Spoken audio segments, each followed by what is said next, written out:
So just imagine that you grow up in Southern California, you go to Disney with your family often. You spend all your time at theme parks and specifically at Disney, and you love Disney.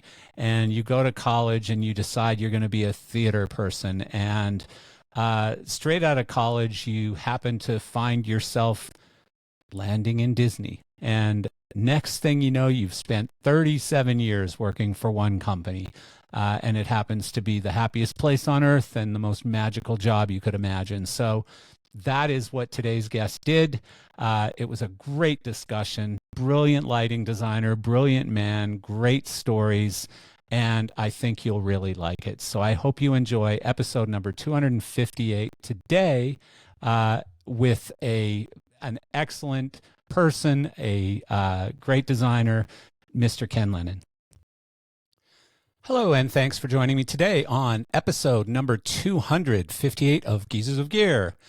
Today's podcast is brought to you by Mainlight, a national dry hire rental provider specializing in supplying the latest lighting and stage equipment technology. Their extensive rental inventory includes moving lights, truss solutions, control consoles, LEDs, and an array of weather-resistant IP65 rated fixtures, perfect for outdoor venues.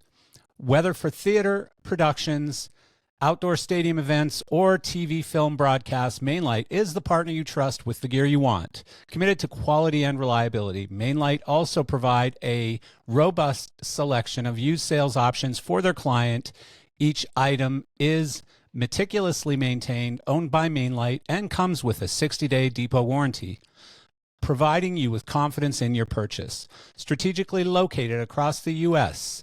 in Teterboro, New Jersey, Wilmington, Delaware, Nashville, Tennessee, and Las Vegas, Nevada. They combine vast resources of a national company with the attentive, personalized service of a local provider. Discover how Mainlight can equip your next event by visiting mainlight.com today. Get a direct quote through their comprehensive online ordering platform. And this podcast today is also brought to you by Elation. Despite the immense amount of IP-rated entertainment technology on the market, there have been no IP-rated data distribution devices to provide the required infrastructure for shows and events. Obsidian Control Systems has changed all of that with the launch of Netron IP66 devices, the world's first IP66 range of signal distribution for entertainment applications. A 2023 Plaza Innovation Award winner, the Netron IP66 range blends the proven chassis and connector technology of Elation's market-leading Proteus range of weatherproof lighting fixtures with the Netron data platform.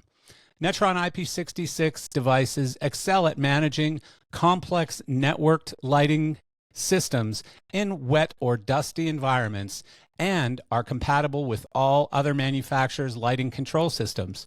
Avoid potential costs associated with equipment failure, water damage, or downtime due to subpar protection against the elements. Check out Netron IP66 range today at obsidiancontrol.com.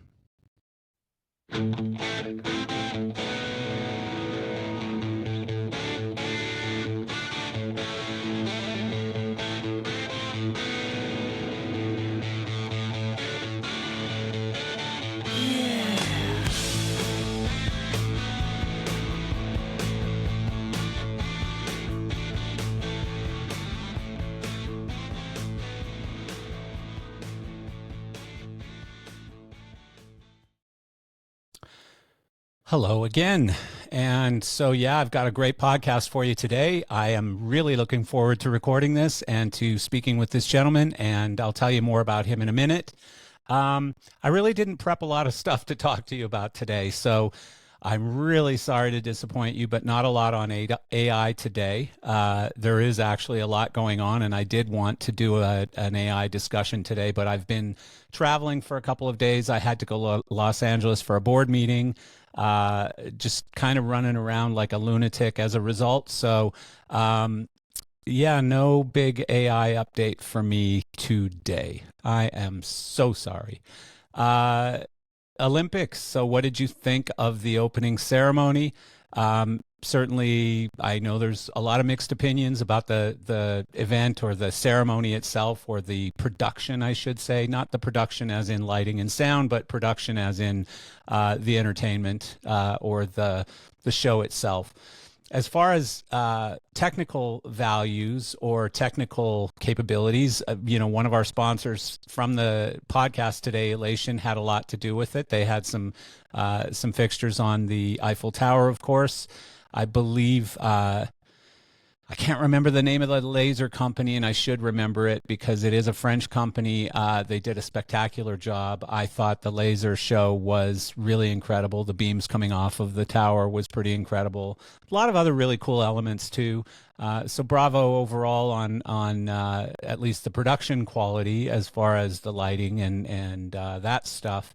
Again, whatever your opinion is on the rest of it, that's your opinion. I have my own as well. But we won't get into that. So today on the podcast, really excited to have this gentleman. Remarkably, I don't know him. I should because of my experience in this industry, the things that I've done for the number of years that I've done them, but I don't know. So Ken Lennon is a recently retired executive lighting designer for Walt Disney Imagineering. His designs over the last 37 years have included such iconic attractions as Cars Land at Disney California Adventure, Star Wars Galaxy's Edge at Disneyland and Walt Disney World, New Fantasyland at Tokyo Disneyland. Ken attended UCLA, where he received both a BA and MFA in theater. He started with the Walt Disney Company in 1987 at the newly created Disney Stores design team. Throughout his career, Ken has worked with several lighting manufacturers to develop products conducive to the changing entertainment and sustainability environments. In his spare time, Ken enjoys any kind of live entertainment, especially concerts and theater, and also loves to speak to students about lighting and encouraging the next generation to see lighting as a beautiful art form. Love to hear that. In his retirement, he hopes to travel and chase the things he loves all around the world. And so he's got an incredible story. He's got a lot of really cool stories to share. It's interesting. Anyways, I'm going to get on with it. So here you are with episode number 258, Ken Lennon. Ken Lennon, hello. Hey, how are you? Good to see you. Doing well. You look absolutely retired. I'm more than ready for it. So I had myself a good Yeah. year to plan for it, and so I'm sliding right into it. Yeah. If I was to, be a guy who worked in animation in Imagineering or something, and I drew up a picture of a retired guy, he'd look just like you do right now on my screen. Perfect. I'm glad to be the poster child for retired Imagineer. You've got the perfect retirement shirt on, the perfect retirement glasses. You look pretty relaxed.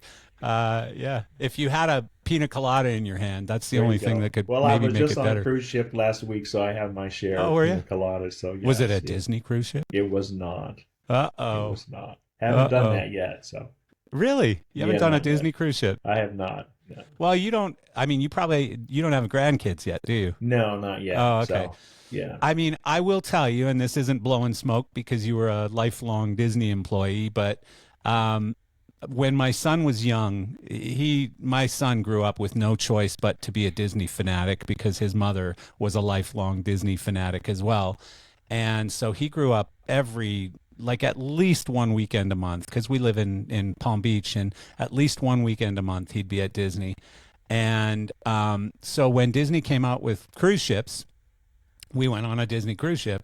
And I'll tell you, it was an incredible experience. Like, I'm not a big Disney guy, and there was no casino, I guess is the only downside, but there were bars. And, but the cool thing is, as soon as we got on the ship, I'm going to have to remember. So they gave us, and this was a while ago, this was probably 16 years ago, 15 years ago. So they gave us a beeper, and he had a wristband that had some code or whatever on it that if anyone found him by himself at any point, they knew how to reach us. It was a beeper code or something. And so we would get a beeper and we'd have to call them right away and they'd tell us where to meet them or something. I don't remember how that whole communication happened. But the other thing was we had matching wristbands. And so to get him off the ship, you had to match the two wristbands, his and yours. To get him to move around, you basically had to match wristbands. So they knew you were his parent. And so it was really cool because you could actually just dump him in a room with a bunch of cool things to climb on and throw at each other and stuff. Bunch of kids in there. It was like a big floating daycare center that allowed us to hang out at the adult pool and drink cocktails, you know. And the other thing was there was a pool where you couldn't be above a certain height to get into that pool. So you had to be little kids. No big kids could go in there. That was really cool. And water slides that were just for little kids and stuff. So I loved it. They did it well. They did it like you'd expect from Disney. Yeah, I have adult friends who've done it and without kids and had a great time and Really? felt separated away from kids and they had their own experience. So Huh. so it's on our list of things to do. So Yeah. Well, I would wait until you have grandkids because that'll be really fun. It's There you go. amazing. Like, as you know from a lifetime of experiences, just the way kids' faces light up when they see Mickey or Goofy or whatever, you know, it's like, whoa. And so, yeah, we loved it. We did it, I think, 2 or 3 times and really, really enjoyed it because, you know, sometimes you can't get away from the kid stuff, but on the Disney cruise ships, they do give you an adult pool and they do give you some bars and stuff that you can do. So I liked it. And I'm not a big gambler, so I didn't miss the casino. Right. But so anyways, you know, starting from the beginning, I mean, again, congratulations on an entire career in one company that's as iconic as Disney. Like incredible. Just It's again, I look back and it feels like it's been, you know, a week, but for it to be 37 years it's truly flown by. that And you is say incredible. to survive in one company and do art like we do is really Oh, really yeah. blessed and lucky. And I've again traveled the world, been all the places, done so many different kinds of design that it's really I've had a great time. So, Yeah. Well, and yeah. I don't mean to oversimplify it, but not only designing in one company, but designing in a company with the imagination and the room to move and maneuver like you have when you're designing something at Disney. And I'm not going to say unlimited budgets, but you have budgets that most of us don't have, let's say. Right, absolutely so. And we were always, you know, criticized about, oh, well, you only do great work because you have unlimited budgets. Well, we Yeah. don't have unlimited budgets, right? We Yeah. have larger budgets to do attractions than most other companies have, but we sit inside of that budget, right? So Well, when- and impossible expectations too, impossible probably. expectations, Yeah. right. So our work, you know, my budget scale with the attraction scale, right? Yeah. So, you know, if we're spending that kind of money, the lighting, you know, comes up from the bottom with everybody else, and Right. nobody wants to spend any more money on lighting, I mean, even in our company, than they have to. So, Yeah. one of the blessings I always had is that I sat at the table as an equal with my team members, right? So when I told them I needed more money to be successful to light their attraction, I sat there with all the power as an Imagineer, not sitting there as a consultant whose best interest it was not to attack the client and tell the client that I didn't have enough money to be successful. Yeah. So that was a unique dynamic that I was lucky to have. And again, there were always the knockdown dragouts when you started, right? Everybody wants it to be free, and it's not free. Yeah. So Well, I'm truly lucky. And it's not like it's not as though when projects scale, budgets suddenly go away. Yes, it's a larger number, but you still have to fit in that number. And Right. again, with larger numbers and larger scale comes larger expectations. And Right. so, you know, Bob Iger or insert, you know, leader here walks in and they need to be wowed. You know, Right. even though they are jaded as you could possibly be when you're the head of Disney, you know, they need to be wowed by the latest attraction. And if they walk in and go, this is flat, you know, Right. lighting's going to be one of the big things that makes it flat or makes it wow, right? Right. And I always tell my peers when they're in that, you know, fighting for scope, schedule, and budget, that if you give up before you start the design, when you get to the end and it's not what people expect, nobody cares how you got there, right? Yeah. When they look at you and say, hey, it's flat or it's dark or it should be this, at that moment, it's too late because all the time, all the money, it's all gone, and you delivered a thing that is not something that It's an excellent point. that Yeah, it's an anybody excellent. wanted. And Yeah, so I'm like, always yeah. have a Well, vision and fight for it yeah. in the beginning. Well, and just because you spend a lot of money too doesn't mean that it's an excellent design. And just because, No. whatever, just because you had an excellent design and they didn't give you the right budget, it might fail there too. So, Right. yeah, I mean, again, I would never discount the fact that, like, I've seen a lot of live shows, I've seen architectural installations where they had massive budgets and it was just gross. It's like a ton of lights in your face all the time isn't the right solution Right. either, right? So Right. adding, Yeah. finesse and nuance and holding back, the dark spaces, like as so many designers would say, darkness is one of the most important parts of lighting design. Right. Black is an important color. And so, yeah, but I wanted to go back because you have such an incredible story of, so you went to UCLA and you got a BA and an MFA in theater. And so in the 80s, that wasn't as popular as it is today, for people to enter lighting through like structure and rigid pathways. It's usually by accident. And so you just went through high school and decided I'm going to go to college and get a theater degree? So I discovered, like so many people, theater and lighting design in high school. Okay. And then after high school, I'm like, I didn't apply to UCLA to start. I went to the community college around the corner from my house, Cerritos College. Okay. And the gentleman, Scott Nielsen, who was the production manager who ran that theater, was a UCLA graduate. Ah. And so I learned a lot while I was there. And through his guy, he's like, "Hey, you should be at UCLA." And I'm like, "Okay, sure, that could be a thing." And Yeah. at that time, Cerritos College and La Mirada Theater had a summer program with the Conservatory Theater, where they brought professionals in from all over the United States, and we did Crazy Giant shows in rep in the theaters at Cerritos and also at the La Mirada Civic.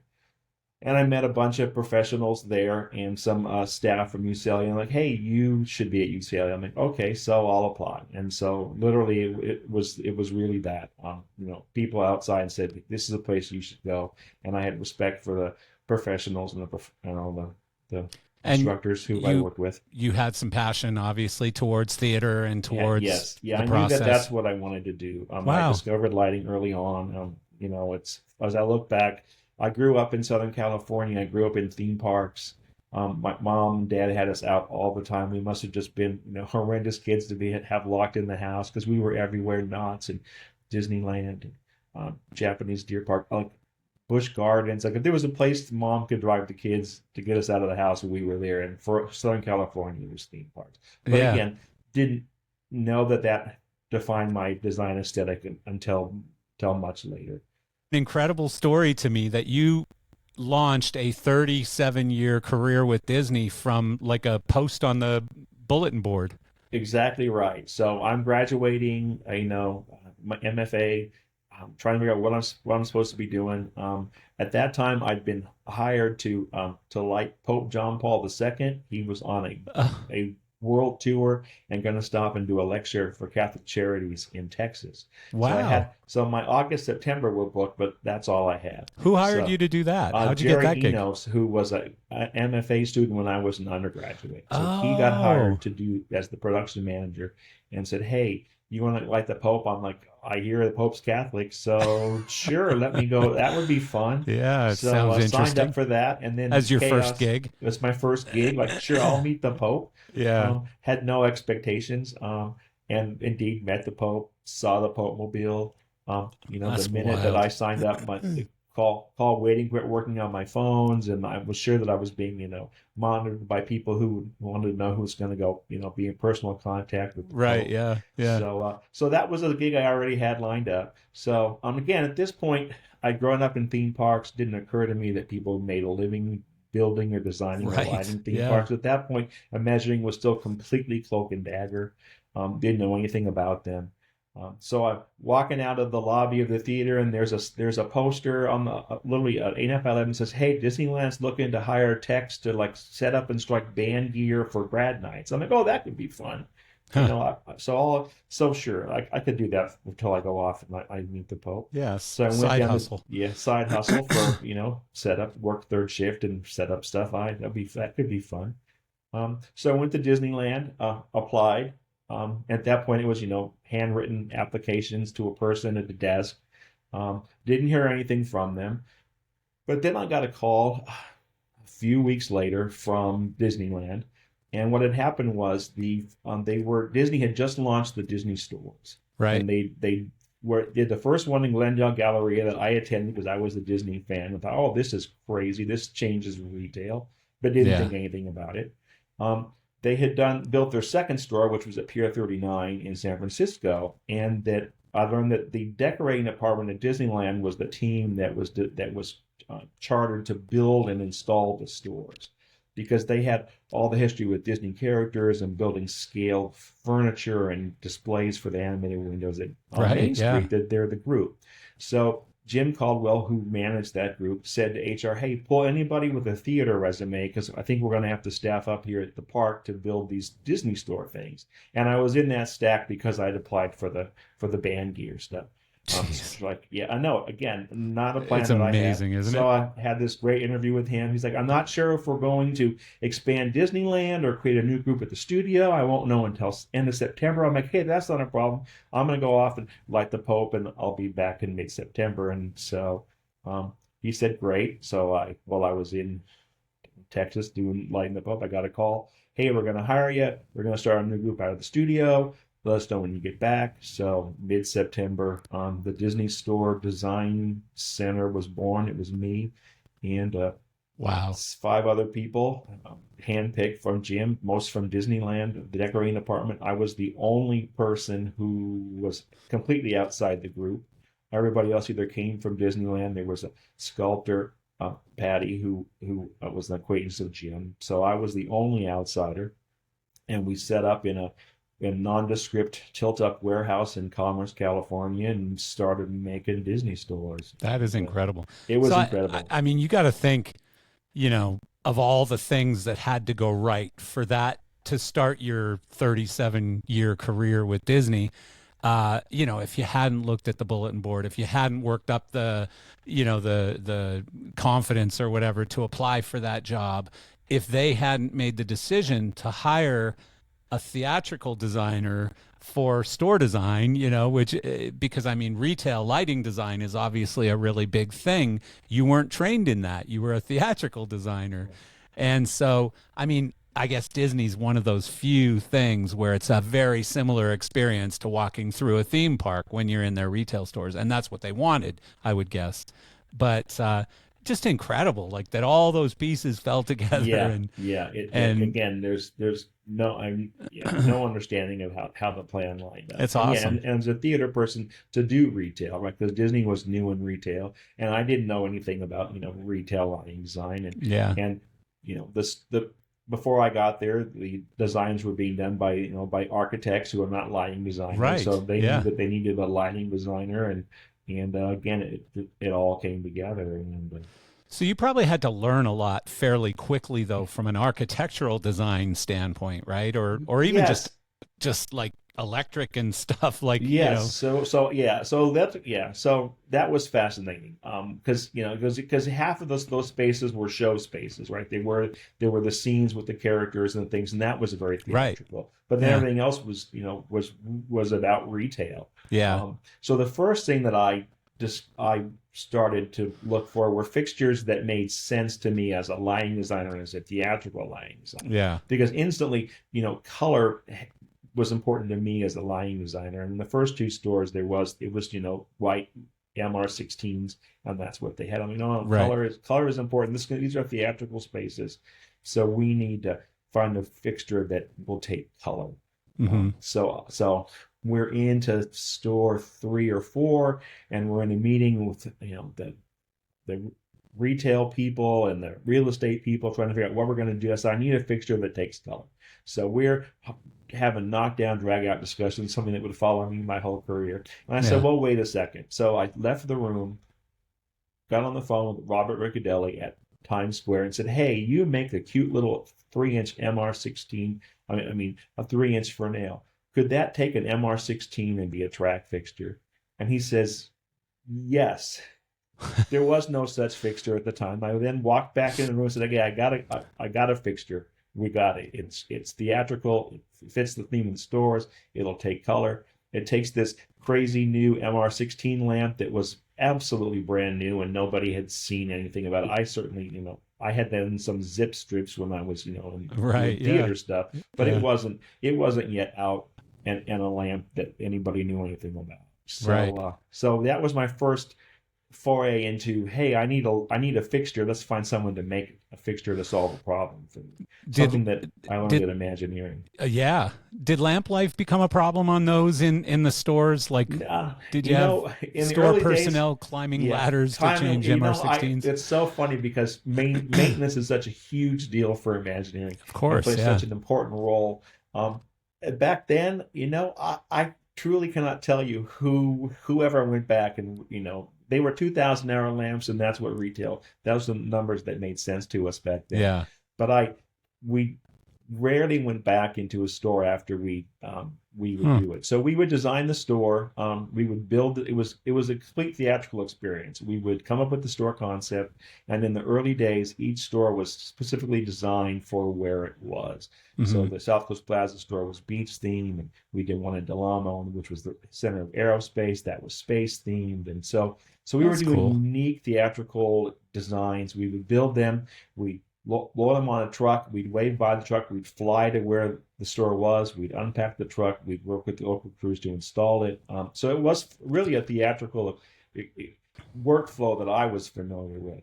And that went on for a number of years. Yeah. Were you ever forced to, work alongside with architectural lighting designers or? No. Once I showed up, we just took it over. And, oh, wow. Cool. and figured out how to do it. And in Imagineering, which played out well, all we've ever hired are theatrical lighting designers. Ah, cool. That is the core of Imagineering. Yeah. Lighting design. And then they just need to learn the additional skills that they need to design an architectural project or whatever. The tools are different, but the rules are the same, right? It's about that makes sense. Angle, color, texture, intensity, whether it's a restaurant or whether it's a wall of Mickey t-shirts, right? Yeah. Or it's a pirate bolted to the floor. The rules are the same. So we just had to learn to use different tools. Yeah. And I can teach you about the tools, but I really can't teach you about the art. You have to have the eye for the art. And that makes a lot of sense. All those spaces are art spaces, whether it's a churro cart with, some downlights and a theme light on outside of it in Fantasyland, or whether it's a giant e-ticket attraction. You just need to see it and have a vision and understand it. So how long were you in the store side of things, Disney stores? We did the stores for about 2.5 years. Like I said, the early days, every store was unique. We were building 3 and 4 stores a year, and you could do that as a group of 10 people in a warehouse building stuff. Yeah. Like, oh, we want to do 20 stores. I'm like, well, we can't build 20 unique stores. Yeah. So then the model became we do a single store interior theme for a year, and then each store had an animated window out front, and the animated windows would be different. So there was still some interest there. That was still fun, and that was unique, and so it wasn't stale. Yeah. And then they wanted to do 50 stores. I'm like, well, we can't make anything, unique. And we would do the design. I would still design the lighting, but then we went to local scenic shops. They built the scenery, and then we'd still fly out and put it in. But then it wasn't theater, and it wasn't the fun, unique stuff that I did in the early days. Yeah. So I found myself, not to dish Cleveland, Ohio, but I found myself in a store in Cleveland, Ohio. And this is before cell phones. So, we flew out. I got there. The store was nowhere ready for us to show up to install scenery. Yeah. But of course, project management wouldn't tell, leadership, oh, please, we're going to defer this for a month. So I get there. It's not ready for me. I'm like, oh, this isn't any fun. But at that point, Michael Eisner wanted to do healthy fast food for kids. So we were entertaining a concept that was a store restaurant combination. Like, oh well, that would be fun to light a restaurant. I'd never done that before, right? So I hung on to do that, and then we did Chef Mickey's, which was this retail and the first restaurant combination out here in Montclair. And I did that. And in the middle of that, I'm like, okay, now I'm done. I need to do something else. And at that point, we shipped a bunch of folks off to France to install and build Euro Disney. Yeah. So I got when they were looking to backfill those positions here at Imagineering. So I went in, filled out a transfer application, dropped it off at Imagineering, didn't hear anything, kept working at the store. I'm like, okay, well now I didn't hear anything, so I went back again, included some shots of the Disney stores in my application this time. And then I was commuting from home right to the job site, wasn't going to Glendale where offices were. And I come in home late one night, and there's a phone message from Imagineering, like, hey, we keep leaving you messages at your office, but you don't return our call. So if you don't want to work for us, just let us know. I called back and said, oh, that's not the case at all. I am commuting from home to the job site, and my office is not telling me that Imagineering is calling and like they were putting me away. So I said, from now on, you call me at home, and I'll call you back. Yeah. So isn't it amazing what we did before cell phones? Like, it was what right bizarre now prehistoric world. Yeah, I don't even listen to my answering machine. Right, the ringers are off in my home. I still have a landline, but we don't use it. Yeah, I haven't had one in 10, 12 years. I don't think I've had a landline. So now I only hear when the answering machine answers and it talks, and nobody leaves me in. That's funny that you still even have an answering machine. I know. It's just too much hassle to take it out, I guess. Yeah, but there's never. I'll just go like this. Rip it out of the wall, I keep waiting for the lottery to call and tell me I've won the lottery. So when I give up on that dream, you could forward the number to your cell phone, and still rip it out of the wall. Yeah. I had to keep one for a long time just because I had an alarm system in my house that had to have a landline connected to it. And I was, too cheap, lazy, whatever it was, to change it to a wireless, internet-based alarm system. Yeah. Which I finally did, but that was the only reason I kept one for probably the last 5 years that I had it. Yeah, one day we'll just give it up, but it's connected to all the other stuff, right? I understand. Internet, I get it. And things. So one day. So I was like, hey, you call me, I'll call you. So we worked it out. I went over, did an interview with Andrea Randall, who was the manager of the department at the time, and walked away thinking, oh, this is going to work out. So I got a call, I got an offer. Then we turned over the restaurant store to operations on Friday night at midnight, and then that following Monday, I'm like, "Hey, you owe me 2 weeks of comp time from all this overtime. That'll be my message that I'm leaving." So I gave him that 2 weeks notice, and then I started at Imagineering. Oh wow! Literally that Monday. That's amazing. It was that's an impossible story. It could never work out, but somehow for me it did. It fell right together. It fell right together. Yeah, like I say, there's a. So when you got into when you got into Imagineering, you were part of a larger team, I assume. Yes, there was. Half the team was gone in France. So back, as a kid, those were the old men. Now that I'm retired, I became the old man, something again I did not plan for. So they were busy going back and forth between Glendale and France, and then there was a group of us who had been hired while they were out. So we didn't really connect. We didn't really talk much for those first few years. We'd see them rarely, but they were busy doing Paris. Yeah. And then I got hired and then went right down to Disneyland. To assist Paula Dinkle, who was the lighting designer for Disneyland. Right, of course, she worked on Base Park for Epcot and stuff, and then she went to do the SQS role, which maintains the show quality. So I went right to Disneyland, and for me, that was a kid in a candy store. Disneyland was completely different back then, right? They just locked the front door, and everything was wide open all night long. So I spent the summer, 6 months or so, just running through every attraction, crawling everywhere that I possibly could. And then it was all fine. Now there's lockout, tag out, and it just wouldn't be possible today. But then it was. So I got to see everything, crawl on all those attractions, see how they went together, how the original designers did that work. And you were doing that to just understand or to improve just because I could, right? Yeah. I'd ridden those rides all my life, and now I could be in the attic, at the Haunted Mansion, and like, what does this look like when the work lights are on? Right. And you could again be in Pirates in all those scenes, and so besides my day job, which was working with Paula and doing show quality checks, I'd spend my nights just running through the park, and that's amazing. And understanding, yes, again, not completely not possible in these days, but back in the 90s, it was possible. Yeah. So worked with her, had a that was crazy, great learning. She was a great mentor. She's fantastic. And still a dear friend. Learned everything I could there, and then went back up to Imagineering. And then a designer, Pam Rank, had just been assigned to do the Splash Mountain for Walt Disney World.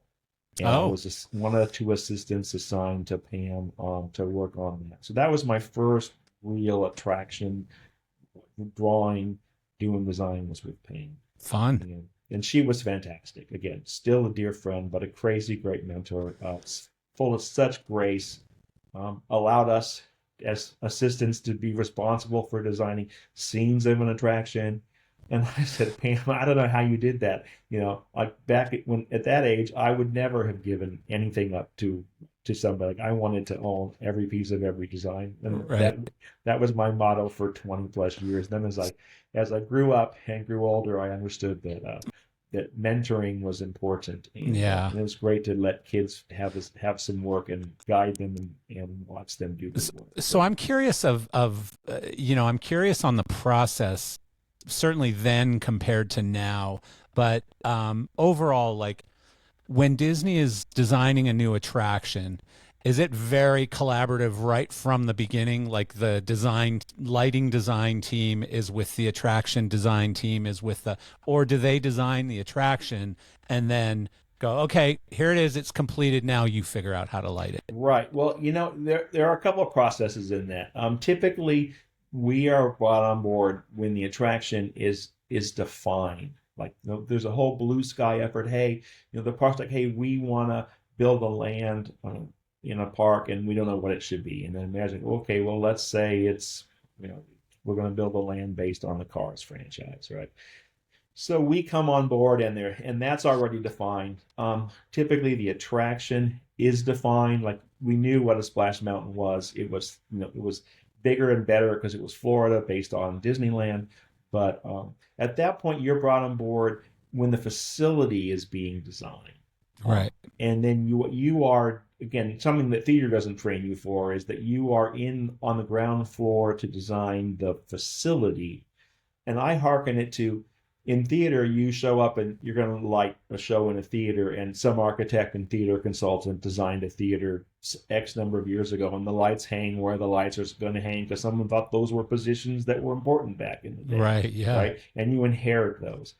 At Imagineering, you are designing the theater that one day there'll be a show in, and you will be lighting that show, right? Which is completely upside down from my theatrical experiences. So we're in on, we lay out the catwalks, we do the catwalk layouts, we work with interiors for soffit details, and we work out all the places that lights need to be successful to light the show. Yeah. So that's a process that again I wasn't familiar with in theater. Does that also include like standard like commercial lighting, fluorescent tubes, work lights, all that kind of stuff? So we light all the spaces that you go as a guest. So we light again, attractions, restaurants, shops, landscape, what we know as area development. We don't do parking lots, we don't do back of house. Right. I will light any place that you can go. I have a huge passion for even lighting area restrooms, right? I argue that a lighting designer who lights a restroom will do better than an electrical engineer designing a restroom. Right. And it's a chance to do lighting design. Yeah. So anywhere you can go, we're responsible for doing that work. That's interesting. Yeah. So we're in on the ground floor, figuring out where catwalks are. We know what the show is going to be, and then we get that facility design. And then once that work is done, we then turn back around and start doing the lighting design that sits in that facility. Yeah, which is so much better than them just handing you a completed project and now figure out where you can fit lights into this thing. You know? Exactly right. Yeah. If you can't make the shot, then it's my fault. It's not an architect's fault who thought, oh, this could be a thing. Which would be impossible given the complexity, especially nowadays. Like, you know, these things are so wild now, these different attractions. So I couldn't imagine lighting them after they're complete. No. It would be much harder than it is for sure. Impossible. I'd be cursing somebody other than myself the whole time. So yeah, that's funny. So, you know, any early experiences that you remember, like, you know, when you first started working under Paula and you worked on your first few exhibits or whatever, like anything that jumps out that you were like, wow, like either a pinch me moment or a oh shit moment? I indeed had an oh shit moment. Yeah. So I'm working with Pam and we do design Splash Mountain. And that is just starting to come up in the field in Florida. I hadn't yet been to Florida. A designer had done a rehab for the Imagination Pavilion in Epcot. Upstairs in that pyramid, there was something called the ImageWorks. That was the interactive play area that was opening day with Epcot, which of course was groundbreaking. There was no one had understood what interactive stuff was. Yeah. And the designer who done that design did the design, and then she left the company. And I was then tasked to go to Florida and install that design. I had no understanding of what it was. I'm like, you're on a plane and you're going to go see what it is and figure it out. Wow. So I land, and the coordinator's like, "Hey, Ken, we just spent $10,000 air freighting a bunch of mercury vapor Hubble blacklights from California to Florida, and we're not going to install them like for 8 months. Why did we ship them overnight?" And I'm like, well, it wasn't my idea. Yeah. And I'm very sorry that we did that. Hopefully we'll do better. So that was my first experience of just picking up what was a mess. Yeah. And making something out of it. Yeah. And for me, that really was a linchpin in my Disney career, because I didn't know anybody in Florida at the time. So I showed up as a designer, like, hey, I get this is a problem. I will own it and I'll make it okay, and we're going to figure it out. And all anybody wants to hear when they're panicking is that you understand and you're going to take responsibility and just tell them it's going to be okay. Yeah. Did I know it was going to be okay? Yeah. Absolutely not. But I work with an amazing group of people out there, and from that first assignment, they then began to call back to California and request me to be on their team as their lighting That's designer. Cool. Yeah. Yeah. Again, that means something. Complete. Yes. They're like, we want it to be Ken, and my manager's like, Ken, sure, but how and why? And like, we want Ken.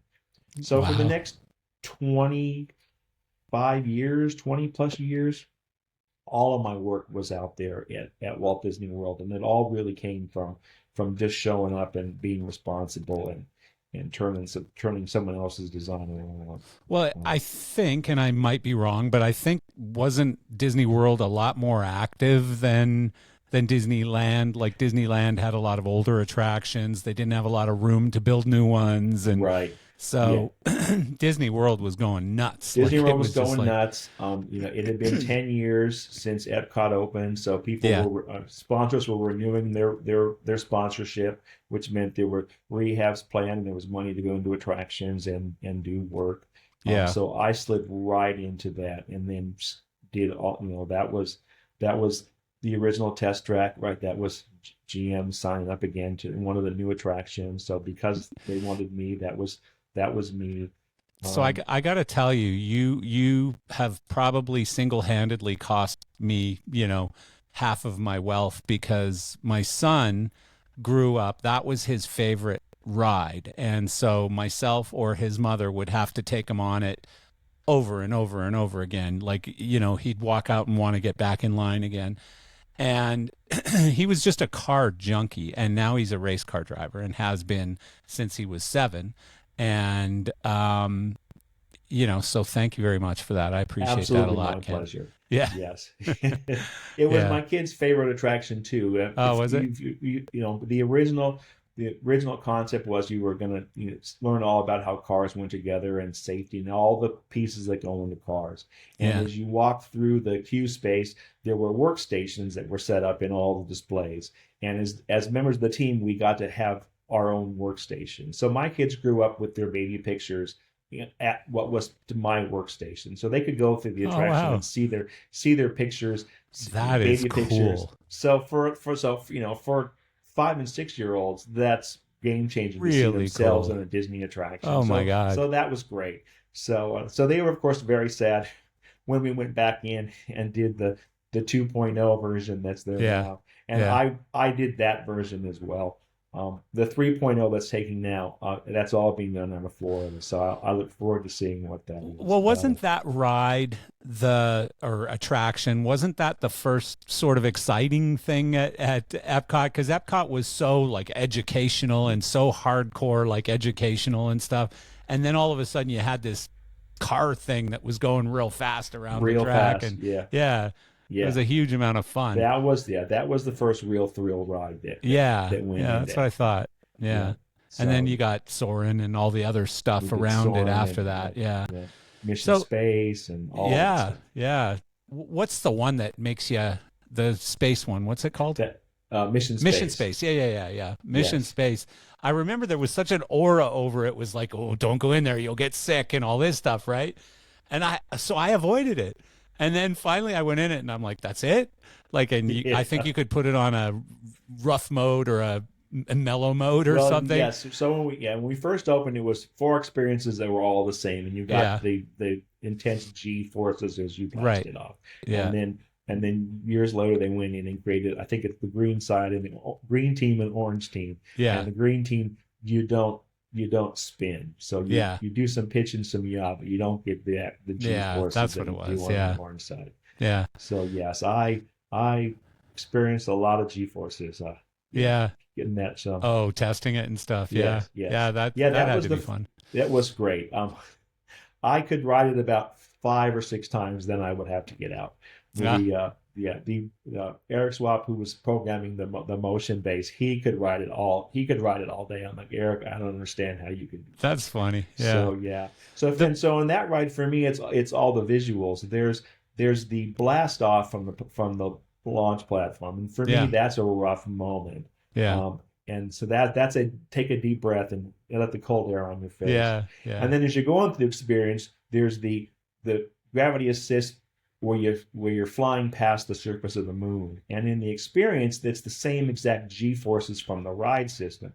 But because the visuals are different, I had a completely different reaction. Like I could experience looking at the moon scroll past at the maximum Gs all day long, and didn't affect me at all. Interesting. Seeing that vertical tower thing going up, my body's like, oh, you shouldn't be doing this. It's funny what you can trick yourself into, right? Just what your eyes see can completely change what really wild. What your body experiences. Yeah. Yeah. Well, some of those motion rides, they just got so good. Like all of them. Like I love every one of them. The Simpsons one I think is at Universal, but that one's crazy fun, and all the ones that you guys did over the years. Star Wars was amazing, or Star Tours, sorry. Just such good stuff. I love those rides. Yeah, it's great to be with a company that was at cutting edge. I remember when I was in college when Star Tours was open at Disneyland, and nobody had any understanding of what that was, or like no one had seen a simulator, no one knew what any of that was. Yeah. So there were speculations that you were on a roller coaster track, and like nobody had any idea. And to be on that cutting edge, and the Mission Space was the same experience. Like no one ever created that ride system before. Yeah. And then Soarin' too. Fun. Soarin' was another one. I mean, now you kind of go, okay, it's a little tired by today's standards, but at the time it was like, oh my God, I can't believe what I'm experiencing right now. it's like still you a just forget that magical the ride. feet are dangling in front of you. But other than that, Right. Yeah. it's wild, Yeah, just if you're in wild, that so sweet cool. spot, you are completely hang gliding and you don't have any other external experience other than you are in the sky. And Rock, that ride system is spectacular as yeah. well. Was it called not Rock and Roller Coaster? Was it the Aerosmith one? Was that That's you Rock and guys? Roller Yeah, Coaster. yeah. Yep. Yep. So I was with Martin at the time, and I was doing some stuff with Vanco. I think they were still Vanco; they weren't PRG yet, and somehow I got invited to the preview of it. Like there was a preview day for the industry or whatever, Okay.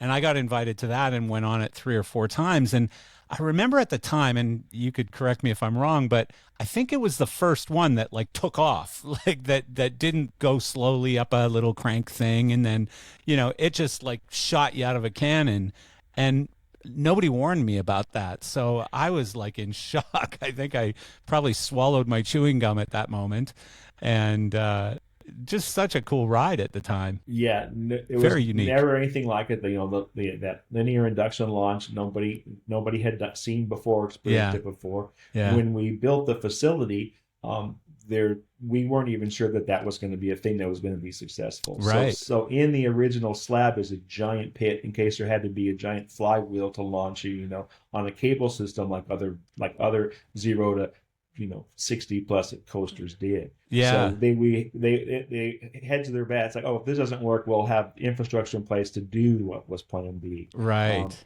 but yes, when it sends you screaming down that tunnel and immediately upside down, Yeah. that was a joyful attraction to work on. Well, the Yeah, whole attraction was just cool. Like I remembered through the line, it's like you got them in the studio, and Steven Tyler turns and goes, "Oh, hey, what are you doing here? Nice to yeah. see you guys." The whole design of it, and then of course the lighting was fantastic on the ride itself. Uh, just really, really cool. So, I know this is way off topic, but when Disney is looking for a ride like that, like I assume when you're Disney, you don't go to like IAPA and go, oh yeah, that one will do. We'll buy 3 of those. You're fully designing that We are fully ride, right? designing it, Yeah, right? like Yeah, we are with our selected vendor who's going to deliver that ride system. yeah, But yeah, we start with the story, yeah. and then we design the ride system to Oh, that's support the cool. story. And Yeah, that's really cool. that's why that attraction is so successful because the Yeah, story is clean and simple and fun. The onboard audio is spectacular. really Like the good. Yeah, visuals go great with the yeah, experience on the ride. yeah, Yeah, that's a great little package of yeah. telling a great story and having So a ride that supports it. what's that length of time, from somebody comes up with the story to, we're ready to open the ride? Anywhere between 5 to 7 years, I would tell Really? you is Oh, depending geez. on the complexity. It's a long I don't have the time. patience for that. Yeah, I I need it in understand. 1 year. Come on. Yeah, yeah, I yeah. can't do I that. know we built Disneyland in a year, but we Yeah. we can't. I would tell you, we can't build a churro cart these Yeah. days. It's Yeah. just all too complex. So Yeah. it's that many years from, hey, there should be. We're going to build a land at California Adventure. What should it be based on? Oh, maybe it could be the Cars franchise. From that germ of an idea to opening day, 6 years. And for us, Wow. yeah, it's the team works maybe 8 months to a year before the lighting designer comes up, before the real show team gets involved to like get into the weeds and start Well, and that's designing a everything. really risky sort of thing, right? Because, like, let's say it's Cars, for example. You're developing a ride, assuming that Cars is still going to be a popular franchise at that Right, point, right? right. When the ride is done. Otherwise, you kind of come out and you're kicking out a turd, Right, like right. Because the film was 2006, I want to say. We were in yeah, Florida doing some early work on the relight of the Spaceship Earth attraction. yeah. And my family was out there that summer, and we all went to the AMC there at Downtown Disney, and we're Oh, watching the film that's for the cool. first time. And you Really get to the cool. moment where, as I break up here, where the town wakes up and the neon turns on, and we're sitting in the theater, and my kids say, "Hey, Dad, this would be a great attraction in a Disney park." And I'm like, "Oh, that would be fun." Fast forward 5 years later, and now it's a thing. But my kids instantly said, "Oh, this would be a thing." Oh, And wow. then to have been the designer to then deliver that is a great, crazy art. Amazing. So we're in Florida doing the thing, still working in Florida doing relighting Spaceship Earth, doing all that work, doing Rock and Roller Coaster, Mission Space, all this stuff. And then my daughter comes to me and says, "Hey, Dad, I'm gonna start high school, and I think it'd be great if you were home more when I was in high school." And I had that exact same face. I'm like, I have a daughter who wants Dad to be Really? home. That doesn't happen. It doesn't happen. Yeah. Again, this my whole Yeah, I life want you to is- meet all my boyfriends I really want- early I on. want you to meet my friends and embarrass me in front of my friends. Oh, for my yeah. whole high school. I'm like, what is happening? So Yeah. I go to my manager, says, "Hey, my daughter would like me to be home." It's like, "Well, we're considering doing this Cars Land thing at California Adventure. You could do that." I'm like, "Oh, that could be fun." Huh. So that's how I got That's assigned amazing. to Cars Land. Is that Good I'm for like, you. "Hey, What a great dad. yeah." And then I was home through my daughter's high school. That got me through daughter and son high school experiences. And then I Amazing. got to be on the ground floor and create that, for us, a game-changing land Yeah. for the Disney Company. Yeah.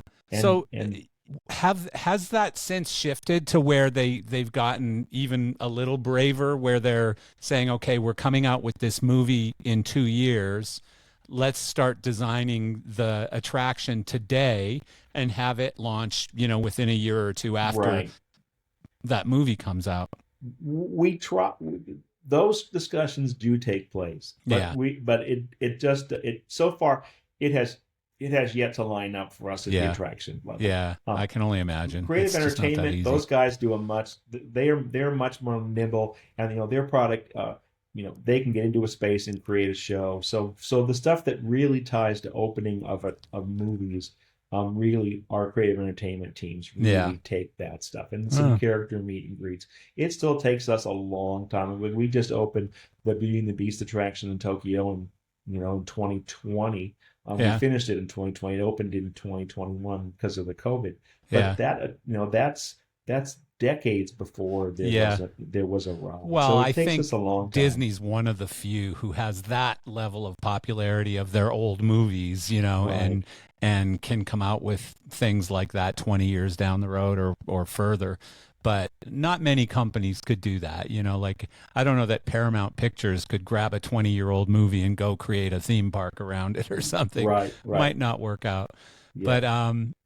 But what was I going to ask you? So it's an interesting timing, that whole early 90s thing, because technology was starting to shift towards color changing fixtures, towards discharge lamps versus halogen or incandescent lamps.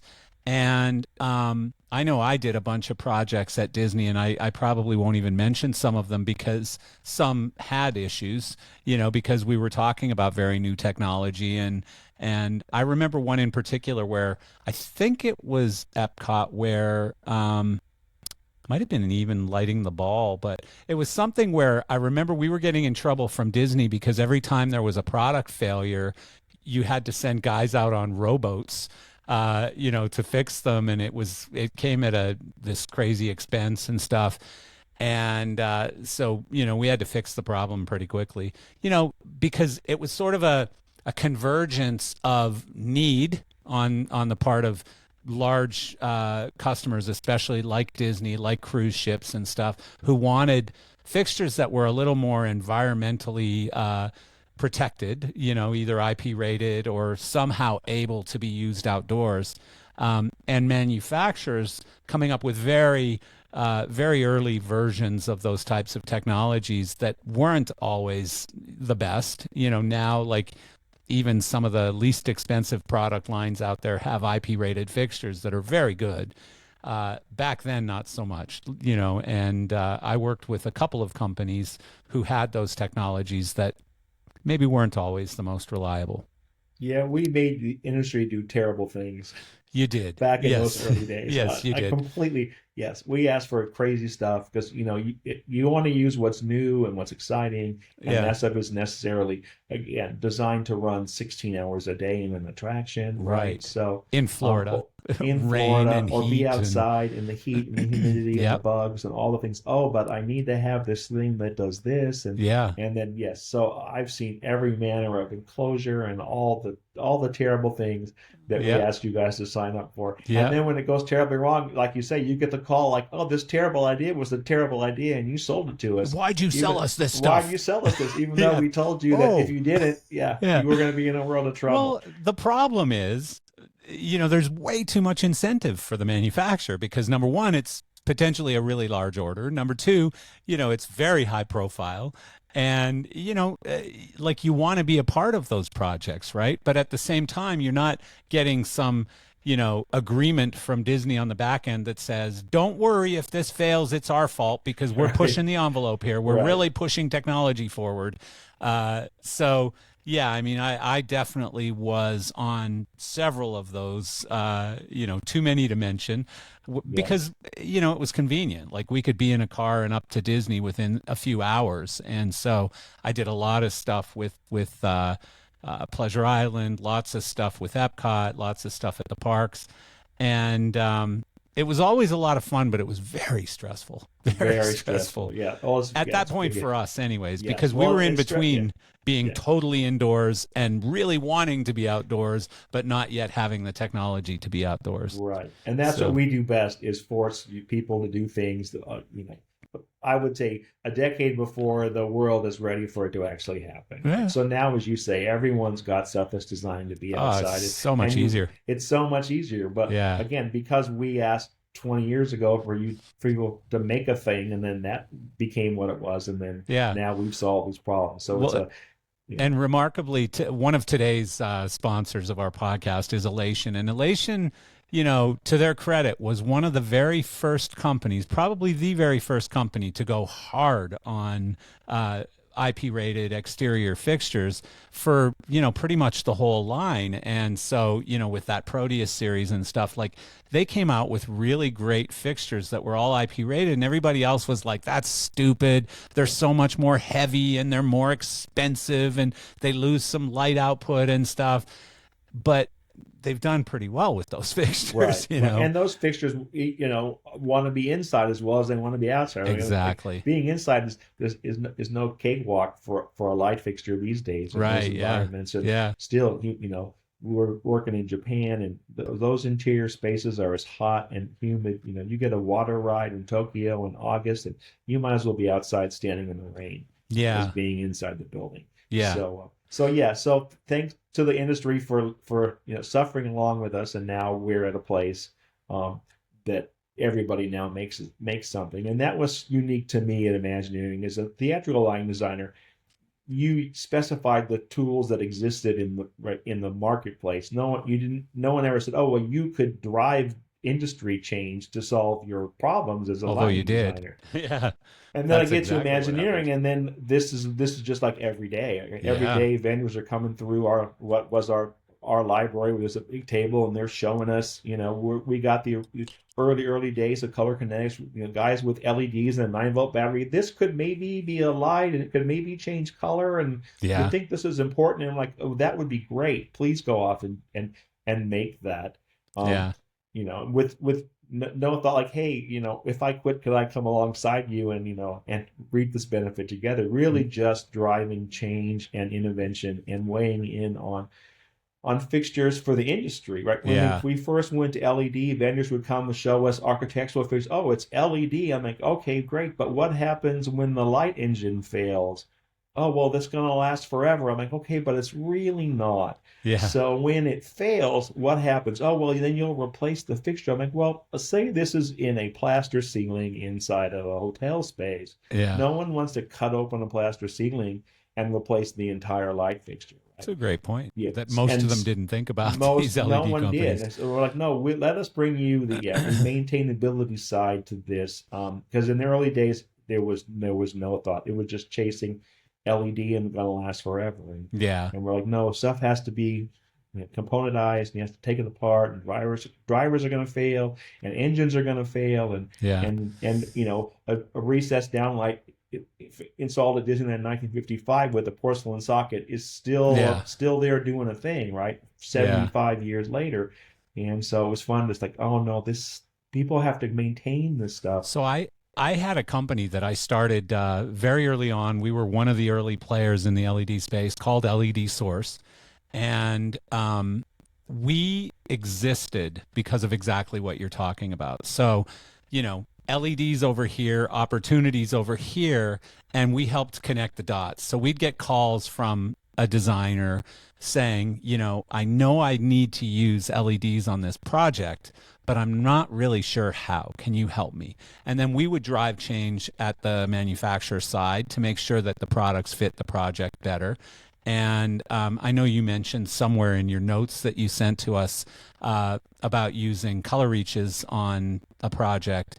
And, Color Reach was one of the ones that we spent an enormous amount of time working with Color Kinetics to get it right because it wasn't right initially. And, that became quite a successful project. We did the tower in Miami. I think, as I recall, we were the supplier when you went to LED to light the ball at Epcot. I think we worked with Candela on that, if I remember correctly. I'm sure so. Yeah. Yeah. And but yeah, you're exactly right. I mean, you basically had an architectural fixture that was being used in very theatrical environments for the most part. And the theatrical guys were going, well, why can't I just plug BMX into it? And the architectural guys were like, huh? What? You want to plug what?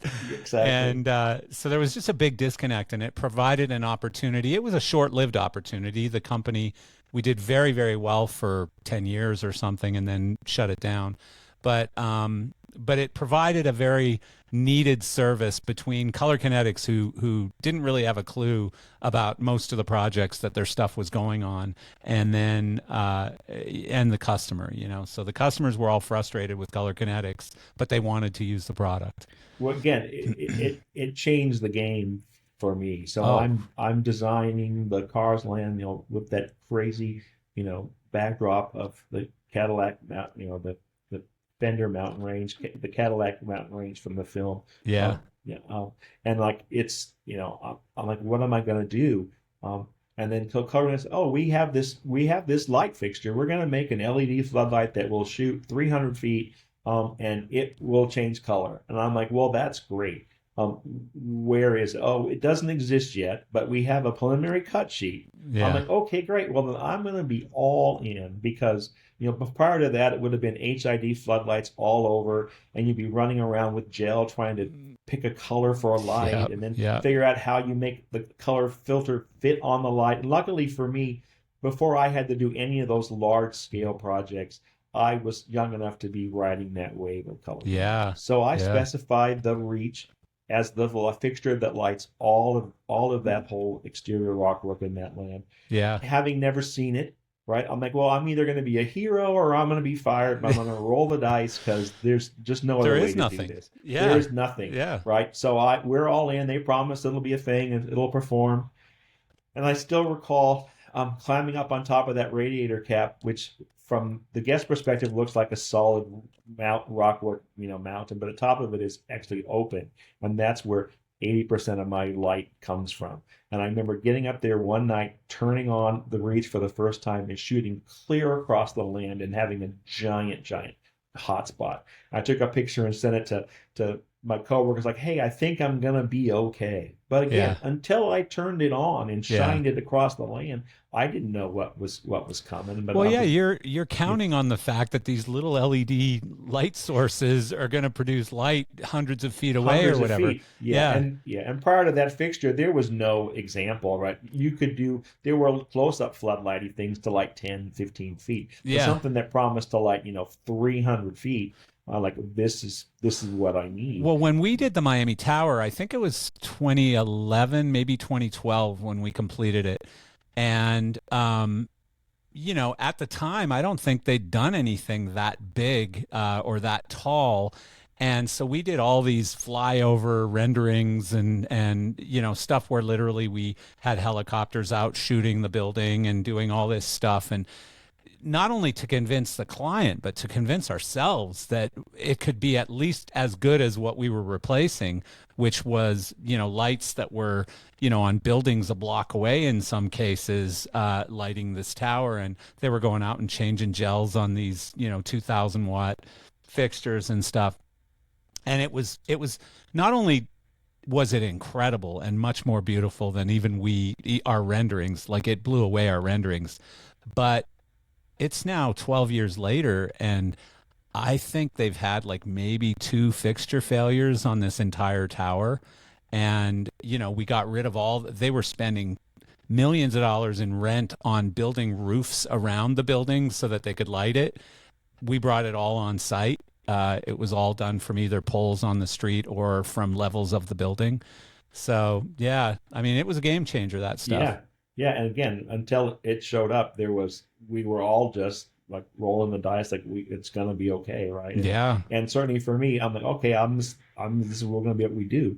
And then for the rest of the world, trying to sell clients and reputations and businesses who are on the line, I'm like, all I thought was, well, they'll fire me if it doesn't work, and how bad can that be? Yeah. But then it indeed turned out to be the most spectacular. And our failure rate is right in with yours. We've just got a couple of them that are relevant. And yeah, it's fantastic. Well, and that's been my workhorse. Until you get into the real junky stuff, like some of the commercial stuff where people were buying off-brand products or whatever. But even some of the big brands were having failures early on because, usually with LED, it's all about heat. And as people want things to be smaller, heat dissipation becomes a bigger problem. And power supplies fail and things fail because of the heat. You're not taking care of the fixture or, the LEDs themselves. But, for the most part, with good quality stuff, like I don't even know how many color blasts, tens of thousands of color blasts probably. And so few failures, you could count them on a hand or two, so it just a really good run with that stuff. It's a really good run. Yeah. But LEDs, they're cool they're cool on the face, but yeah, it's a thermonuclear reaction happening on the backside of that. Yeah. Well, and they were so specific on what that, the temperature right at the base of the LED had to be, that contact temperature.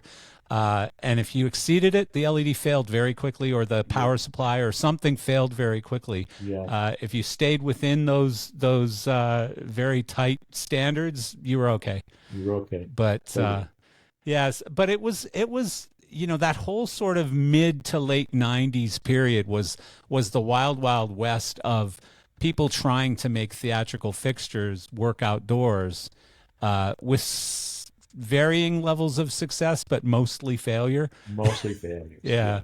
And that's Iridian. Like, remember Iridian? I know you had some Iridian experiences. Yes, we certainly do as a company. Those babies were everywhere. I remember a lot of those. The little sort of moving light thing. AR1 was it called? I think it was called an AR1 or an AR5 or something like that. I put the first bunch of those in Rock and Roller Coaster. Yeah. And I'm like, oh, they're so cute. I'm like, oh, but they're made of plastic. Yeah. Plastic does not want to run 16 hours a day, 7 days a week. No, they had a lot of problems with that stuff.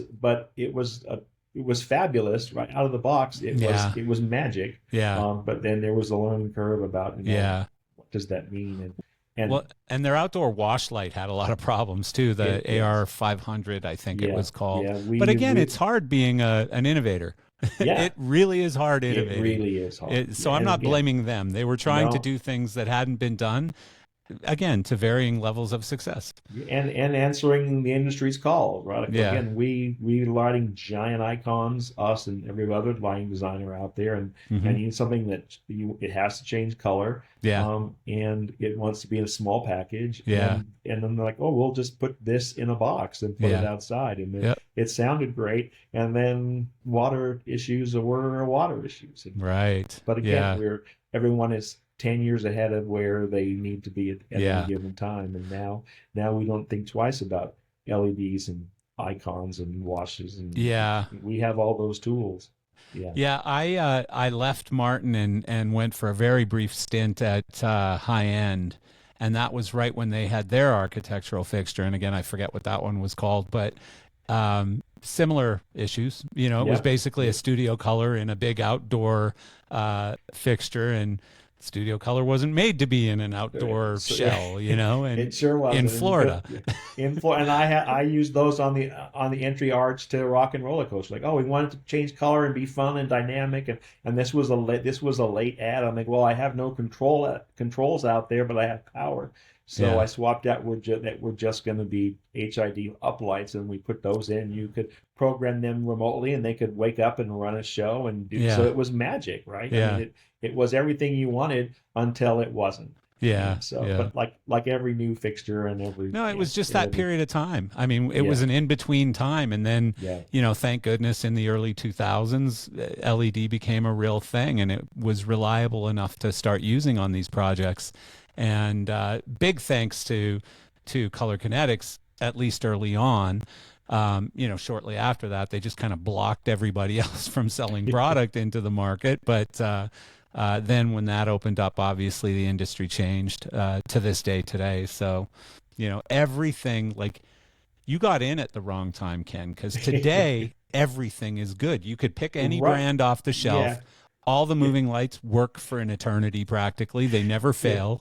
They never fail. All the IP rated stuff works amazingly well. It never fails. Yeah. It's a Yeah. whole different time. Yeah. I was on a call with some designers in Florida. Hey, we think we need a exterior Lego to like put pattern on the ground. And I'm like, oh, but do you really need Yeah. that? Like, do you really need patterns on the ground outside? Yeah. You know, for me, I'm like, oh, as I get to mature, I'm like, oh, I see all the problems that's going to cause later on. Like, is that what the tool that I need outside? Yeah. Like, Yeah. do I need Legos outside and hiding in trees? Like, I Yeah. don't.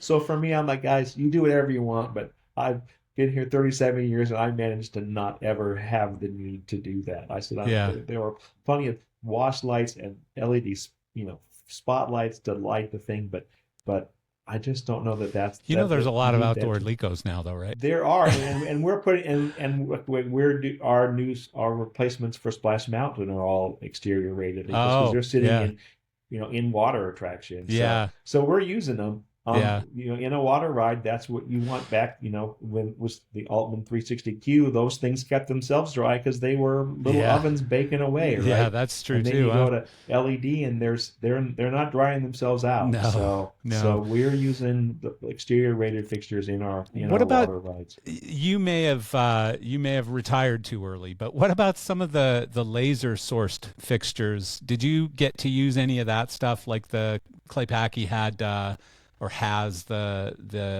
Stelos, and then Ayrton got really big into the laser stuff. And Ayrton, I don't know if you remember their Magic Dot. It's like a tiny little round automated light that was probably 10 years ago. It was a really big deal. Well, Ayrton took that same fixture and they've put a 100-watt laser full color fixture, full color changing and everything, and even has gobos in it.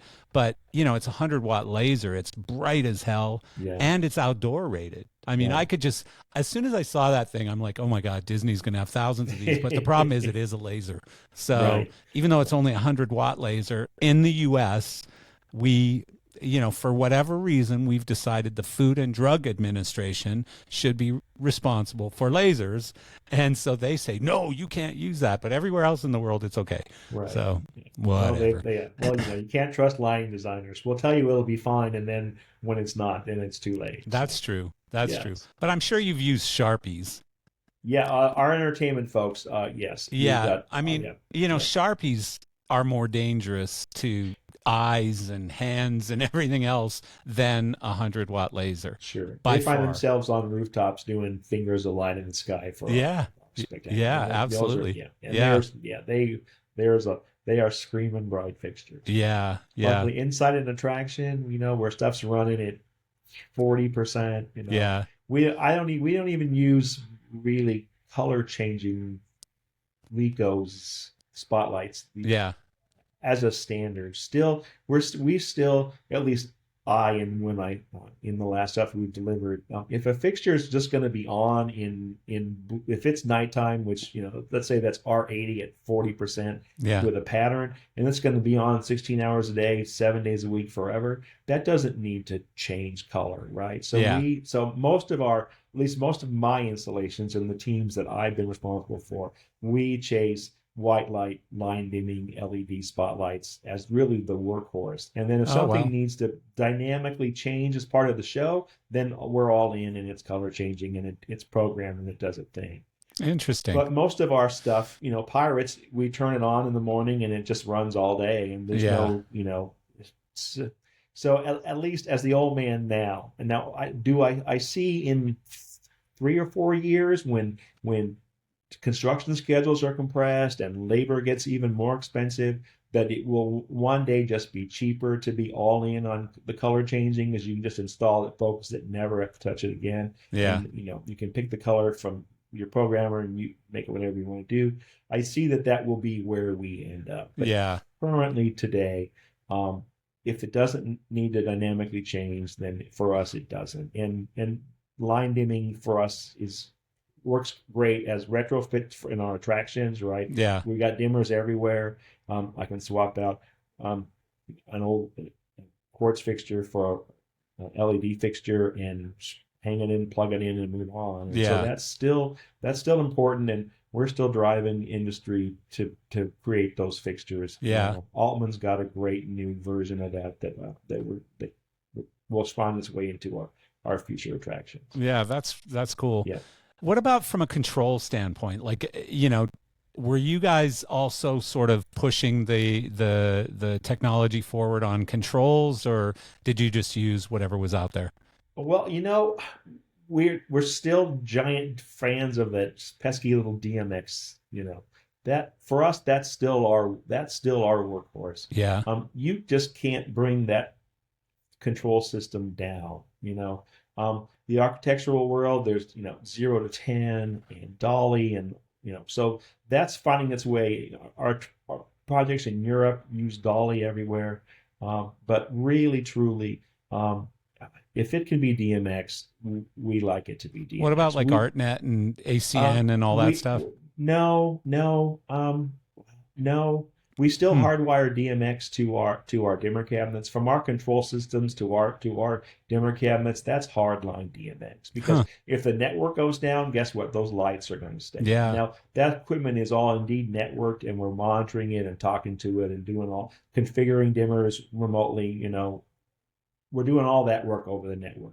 But the day-to-day, turn on the lights and run the show, really, truly, it's DMX truly to fixtures, really, truly whenever possible. Interesting. At least for our theatrical stuff. Yeah.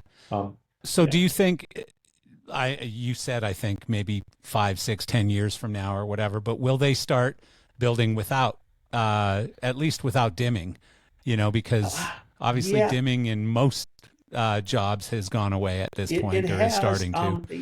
I'm curious about that, because for us, the form factor of a 96 dimmer rack is still really one of the best ways to get that kind of density in circuiting. Mm-hmm. So even when our stuff is just going to be on, or even have relay modules and just provide power to stuff, for us it's still those systems. Yeah. And we use the wiring bay that sits alongside. So ETC is our dimming and control vendor. Well, that's not a secret. We have a 50-year relationship. Yeah. But we now specify those racks with the wiring bay that sits next to it, and which for us allows the contractor to be in and out of dimmer cabinets and not have to mess with dimmer modules and that whole side of the cabinet. Yeah. So ease of installation and ease of maintainability. I still see it. I'm sure one day there'll be something else, but those systems are so robust, and we have such history. Again, and the density of circuiting that we can get from that, and the troubleshooting and everything that comes with smart dimming, and controls still for us is important. Yeah. So yeah, so Interesting. maybe but back in the day when when cyber lights were a thing and we wanted here at home when it wasn't 120 volts, it was going to be a relay cabinet. Yeah. But when we're working, in in other countries, it can be 220 and still be a dinner cabinet. So Yeah.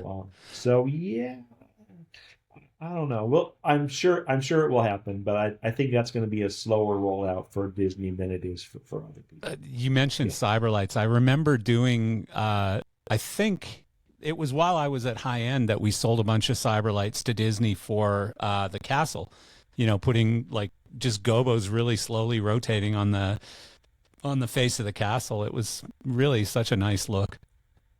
Beautiful. Yeah, I'm sure it's done completely differently sold on now.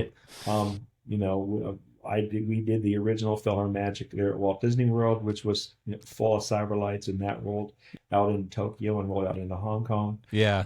And then it became time to replace those fixtures. And as you know, it's back. The LED Cyberlight is back, and Yeah. and I'm as in love with it now as I was then. Lucky for me, ETC came and said, "Hey, what do you need?" I'm like, "I really need the Cyberlight to come back." I have shows that specifically rely on that fixture. Wow. And they're So that's 20 your years fault. old. That's my fault. 100% my fault. I couldn't be happier. Yeah. Because again, I'm not, they were great discussions. I'm like, I don't care what it does. Here's what's important. I go from the center of the mirror to the center of the yoke. That relationship has to remain the same. So I don't care what it looks like. I said, but these are going to replace existing Cyberlights doing a show, and that relationship is important. What happens out the back? Don't care. Gobos, I know what I need my show to be, but so have at it all you want. But Yeah. please, please, please, that relationship has to be the same. Yeah. And ETC and high ends like that we would love to do that for you. That's really we cool. Installed the first 45 of them in Tokyo. They're building the versions now. They're going to go for us in Hong Kong next spring. So yeah, it's my fault. And it was so funny for kids to see scanners who don't understand that you can move light so fast around a space with no mass, right? Yeah. And that's what the magic of that mirror is. And for that show, that's what's happening. We're playing 450 light cues in a 8-9 minute show. That stuff there's nothing else that is that fast. Even in live shows, like I think that it's all about the layers of light and the different looks and the different, like, you don't want everything to move exactly the same or to do the same thing. And I still think that and I'm an old school, I'm old. So, I still think there's a use for mirrors. I love mirrors. I like big mirror, bright cyberlight types of fixtures. I don't know if you ever saw from, remember Obi's in California? They had the Z-Scan and the Telescan. Loved those fixtures for what they did, right? Yeah. Maybe there'll be a comeback for mirrored fixtures. Who knows? I think so. Yeah. They're like, "Oh, but it's not bright enough." I'm like, "Well, but how? It's bright enough for me." Yeah. So, and I know that in discussions, like, "Well, how bright?" I'm like, "Well, in the original Cyberlight, I was putting ND filters in because there was just way too much light to even control with the douse." Yeah. I'm like, "So here's what I need. So if it's brighter, but it can dim, that's fine with me." And so the spec for my needs and Disney needs are perfect. I suspect there'll be a brighter engine coming for it later for those rock and roll folks who want all the light possible. You would think so, yeah. You would think so. And I suspect so. And now that it's got some legs and it's working its way out, I'm excited. So from a fixture design standpoint, and I talk to manufacturers about this all the time, they went a little crazy on making everything brighter. Everything needs to be bigger, brighter, and to a point where it's just like, how about giving me something that's like the equivalent of an old Mac 2000, in light output, or a Cyberlight in light output? I don't need a bazillion lumens, maybe I need, you know, 10,000, 15,000 lumens, not 30 or 40,000 lumens. And so I love that manufacturers like, you may not have seen Martin have a new fixture called the Mac 1, which sort of the face of it looks a little bit like a VL5, with the sort of fan Hmm. look on the color changer. Um, Really cool. It's small. It's very inexpensive, like $1,500 kind of inexpensive. It's a little LED washlight, moving washlight. And I love that manufacturers are they're making things smaller again to fit into different spaces. They're realizing not everything needs to be 30 or 40,000 lumens. And so I just think there's choices. It's all about giving designers lots of tools to choose from. Yeah, I completely agree. I mean, the first thing anybody asks is, do you want it to be brighter? And for decades, everyone always said, yes, make it brighter. Did it need to be brighter? Like, again, as a theatrical lighting designer, the use for a 750-watt quartz fixture, I personally have never had, right? Yeah. In my Disney world, there was always plenty of light. And Yeah. then we went to LED, and there was always plenty of light. And Yeah. then there was the second generation, and that was more light than I could ever possibly need. Yeah. And now we're chasing again, just more. I'm like, but who? I know everyone tells you they want it to be brighter, but who? Please tell me the problem you're trying to solve. Yeah, That's my exactly. question to managers all What the time. problem are you trying Please to tell me solve? the problem you're trying to It's a solve, great and point.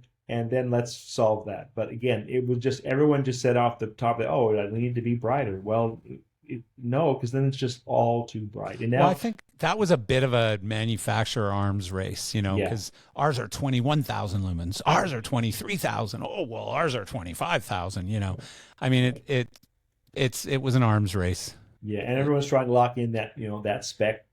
Oh, it has to be 28. Well, if you're not that, then Yeah. you're not considered, right? So Yeah. I understand all of that, but as the industry, right? As I read profiles of lighting designers talking, oh, I'm a darkness designer. I'm starting to hear people say, I'm like, yes, because the dark is just as important as the light, right?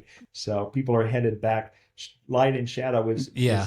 is more important than the bright But stuff. do you get involved at all or did you get involved in the LED walls? Like, was that part of your No, view or yeah, somebody else?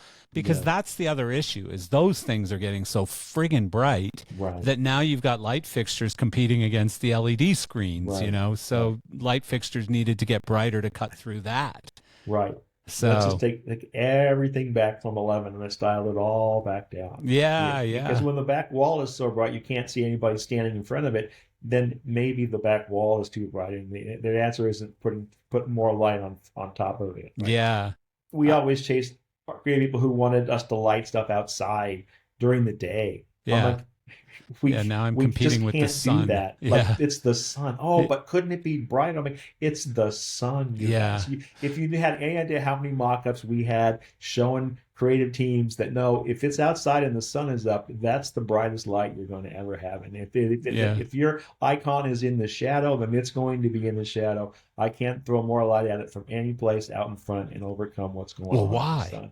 But Ken, why? why? Yeah, why? You're just not Exactly. good enough. We'll I'm find like, another designer yeah, who can. right. I'm like, come back at night, and then it'll be super magical, and Yeah. no one will understand how it got to be so beautiful at night. And we'll let the sun have the day, and we'll let the lighting designers have the night. I think that was always a fair trade-off. Right. So, what is this shaboom thing? So yeah, so if you recall, in again the moment we spoke of, in the Cars land, Yeah. in the Cars film, there's a moment where they've repaired all the neon and the town's been rebuilt, and we show you and we show the other characters in the film, and Shaboom plays in the film as part of that moment. And the town wakes up and it's magical. And when I watched it as lighting designer, I teared up back in 2006. Oh, And so here we are. I'm creating the Cars land, right? I'm the designer. So I'm like, I think. So I'm sitting in my office. But back in the day, our workflow was such that one designer could just sit behind his computer in AutoCAD and design that land. So Yeah. so today that's not our workflow. To now it's 5 or 6 people with our 3D and the Revit and the previews. But back in the old school days, I was just sitting there in my office doing the design, and I'm like, you know what? This is the important thing. When we get to sunset, this land should wake up in real life like it does in the film. Yeah. So that's an idea that I have, and I hold it to, I keep that to my chest. I don't share with the creative team that that's a thing that I'm doing. Oh, interesting. Yeah. So, and for a bunch of reasons, it's good. It's going to be spectacular, but also in the world of circuiting, it's far more expensive to individually circuit a land, so you can turn on a circuit at a time, in a very specific way for a 30-second moment at night, right? Yeah. So I know that it's important to me, and it will one day will be important to the world. So I don't tell anybody that that's what I've done, because I don't want them coming back and saying, as they do to all projects, "Oh, we're over budget. Is there a way we can cut something," right? And someone says, "Oh, well, we could cut all of that dimming and just turn on the land," right? And then that moment doesn't exist. So again, I keep that to myself. I lay out the circuiting so I can create that moment. Most importantly, on top of the flows, what for us is a diner. Yeah. There's the spark plugs, and there's rings of neon on the spark plugs. And in the film, it turns on in a very specific way, and the sparks plugs fire in a very specific way. We have recreated that in the land That is awesome. from the film. It was great. So we're in construction, and the creative leader comes and says, "Hey, the contractor came to us and said that it's going to be really hard to individually circuit those rings of neon." And this is a true statement. I called Pixar, and Pixar said it wasn't important that the rings of neon chase on like they do in the film. and at this moment, I'm still holding this whole secret to myself. Yeah. And I'm like, well, okay, but we already paid the contractor to wire the way it's circuited in the electrical drawings, and I know you said it's hard, but you didn't tell me it was impossible. Yeah. And our job is to do the impossible. So can we please have them install it? I don't care how hard it is. We already paid for it. Let's please do it the way that we intended. Yeah. And lucky for me, she's like, "You're right." Again, we never spoke of the Shaboom moment, but I was still trying to hold all those pieces in place. I don't have any idea how you did that in such a bureaucratic environment, right? Again, if you had any idea how many reviews I had where leadership said, "Oh, Ken holds too much of his design too close to his chest." I'm like, well, because at the end of the day, you're going to want that design that's too close to my chest. But in the process, you don't realize that that's what you're going to do. Yeah. So that's going forward. At this point, there's still the Shaboom song isn't part of this process, but the land is circuited in a way that when we get to dusk, it's going to turn on in the order that it does, like it does in the film. Yeah. Fast forward, Lassiter and his son are walking the land one night, and his son says, "Hey, Daddy, this would be great if this land woke up like it does in the film with Shaboom." So my creative leader comes and says, "Hey, Lassiter and his son think it'd be a great idea." I'm like, well, that's funny, because it's already designed to do that. Yeah. So I say it to her. I said, "You can tell them that it's their idea, and we can achieve it, or you can tell them that it was a surprise we had for them." I said, "I don't care who gets the credit, but we're ready to do that." And then we worked with the audio team and got Shaboom as part of the soundtrack, so then it could truly be the moment from the film. So Wow. It really was a collaboration between Lassiter and his son and the lighting designer that ultimately delivered what that is. That is So amazing. every night at sunset, the background music on the land fades down, and we play Shaboom, and the land wakes up like it does in the film. It's become a crazy viral moment. I've seen people get engaged while it takes place. There's a mention of it in the guidebook for California Adventure. First time a lighting moment ever was in a guide map. So it was That's cool. a game-changing moment. but it was just great to be a part of it and to have the thought and be able to deliver that to the world. You didn't get reprimanded by somebody later saying, "Ken, you need to tell me about these things Well, ahead of again, time." in performance evaluations, yes. Yeah. But again, it doesn't matter to me because I know what again, I'm driving toward being the most magical moment when the sun goes down that I can for us. And so that was a great moment. Speaking of which, what's that show called at night on the lake? Oh yes.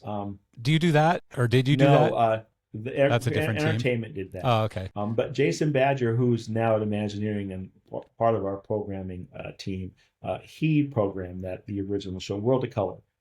He did lighting and fountains and that whole show. The version 1.0 was him. Wow. And did all that programming. It's a spectacular cool show. venue and a great show. Yeah, really cool show. So we snagged him away from entertainment. So we used to have to ask the entertainment if we could borrow Badger to come program our stuff. Yeah. And now they have to ask us if he can come and that's funny. Leave us to go do some work for him. But I would assume you guys got into a lot of time coding, right? Like time coded shows. Yes, and that is how the Shaboom moment plays. Oh. So when we go into dusk, we turn on all those circuits are on in the programming, but over the network we hold at a higher priority all that stuff off. Okay. And what happens is we release those off channels, and so the land turns itself on. Okay. And all that is following SMPTE. We did that for so we could indeed program with SMPTE, which for me is the most magical way to program lighting in the whole wide world. It is. There's also a timeout. So there are occasionally times when the audio Shaboom moment just doesn't play for random reasons. Yeah. And so we didn't want the land not to turn on because we didn't play Shaboom. So the lights are on in the background. We release those channels when Shaboom plays. But if Shaboom doesn't play, 5 minutes later, we release all those channels and the magic just all turns on. Yeah. So everything is on in the background. As for SMPTE, yes. If it can have SMPTE as a lighting designer, I really Again, as a theater person, when you're used to writing a cue, telling the stage manager, when to call that cue, and then your board operator presses the go button, you don't think anything about what that lag time is. Yeah. But then when you can have your lighting program to a 30th of a second, like that's granularity that you could never imagine. Yeah. And when you can have it, to me, it's simply magic. Because at that moment, then a cue is either absolutely playing at the exact right moment, right, or it's not. Yeah. And I argue that when we're programming those things, I feel as I can feel the difference between frames when a cue plays, right? Because again, it's either laser right or it's just a little bit right. off, which is, again, as a theater person, you're just lucky that the stage manager called the cue and somebody hit the go button. Yeah. So I have an add-on question, which is probably really stupid, but so looking at Rock and Roller Coaster as an example, is that something where the lighting starts when the ride starts, or are there some kind of physical triggers along the ride that are triggering cues? Inside the ride building, we are taking inputs from the ride system. So we know. So the ride system knows where vehicles are at any time. So we will get a trigger from the ride system, and then we will take our cueing off of that. So it's either we're either delaying depending on where that trigger is. Right? I see. So if the trigger is 4 seconds earlier than I need the cue to play, then I'll see that trigger, and then I'll just hold for 4 seconds, and then I'll play that cue. And so what is that trigger? It's those not. It's the ride system. It's sometimes it's beams that the vehicle breaks as it runs the roller coaster. Okay. Sometimes there are physical. And then the ride system is communicating with lighting. How? Yeah. Exactly. How though? Yeah. What's that? Serially to us. Oh, okay. We're talking back and forth. I see. Yeah. Interesting.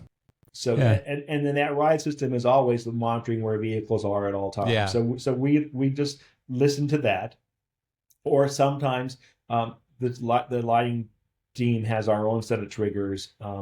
and then we manage those. But we first try to simply listen to the ride system, because that already exists, and that's accurate, and it's one less system for us to maintain. Right. Yeah. So if the ride knows what's going on, then we typically just listen to that. Yeah. So what has your design process been, going through your career? Like when you start a project, what is that process? So when I start, I sit with the team, and try to work to understand what the show is going to be and what the needs of the show are. For my system, I don't ask a lot of questions. I get a lot of grief from my peers, and this will follow me. This will be on my tombstone. I say, I want to know if it's daytime or nighttime, if we're inside or outside, and those are the questions that I have at the highest level.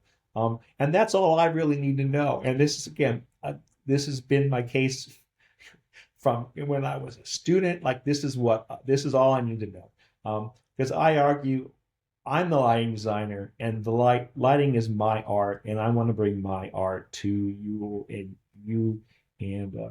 your attraction, or to your show. So I ask the highest level questions, and then I sit back and take in the show and chat with the creative team about what it is.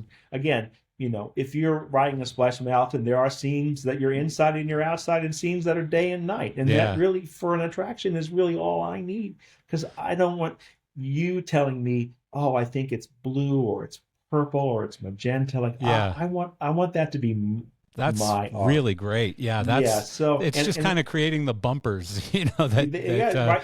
Just keeping myself, keeping you in the lane from going off the rails. Yeah, and then let me be the one to bring my vision to your attraction. That's really cool. When I'm there, I have those conversations, but I don't have those conversations until I understand what I think the attraction needs to be.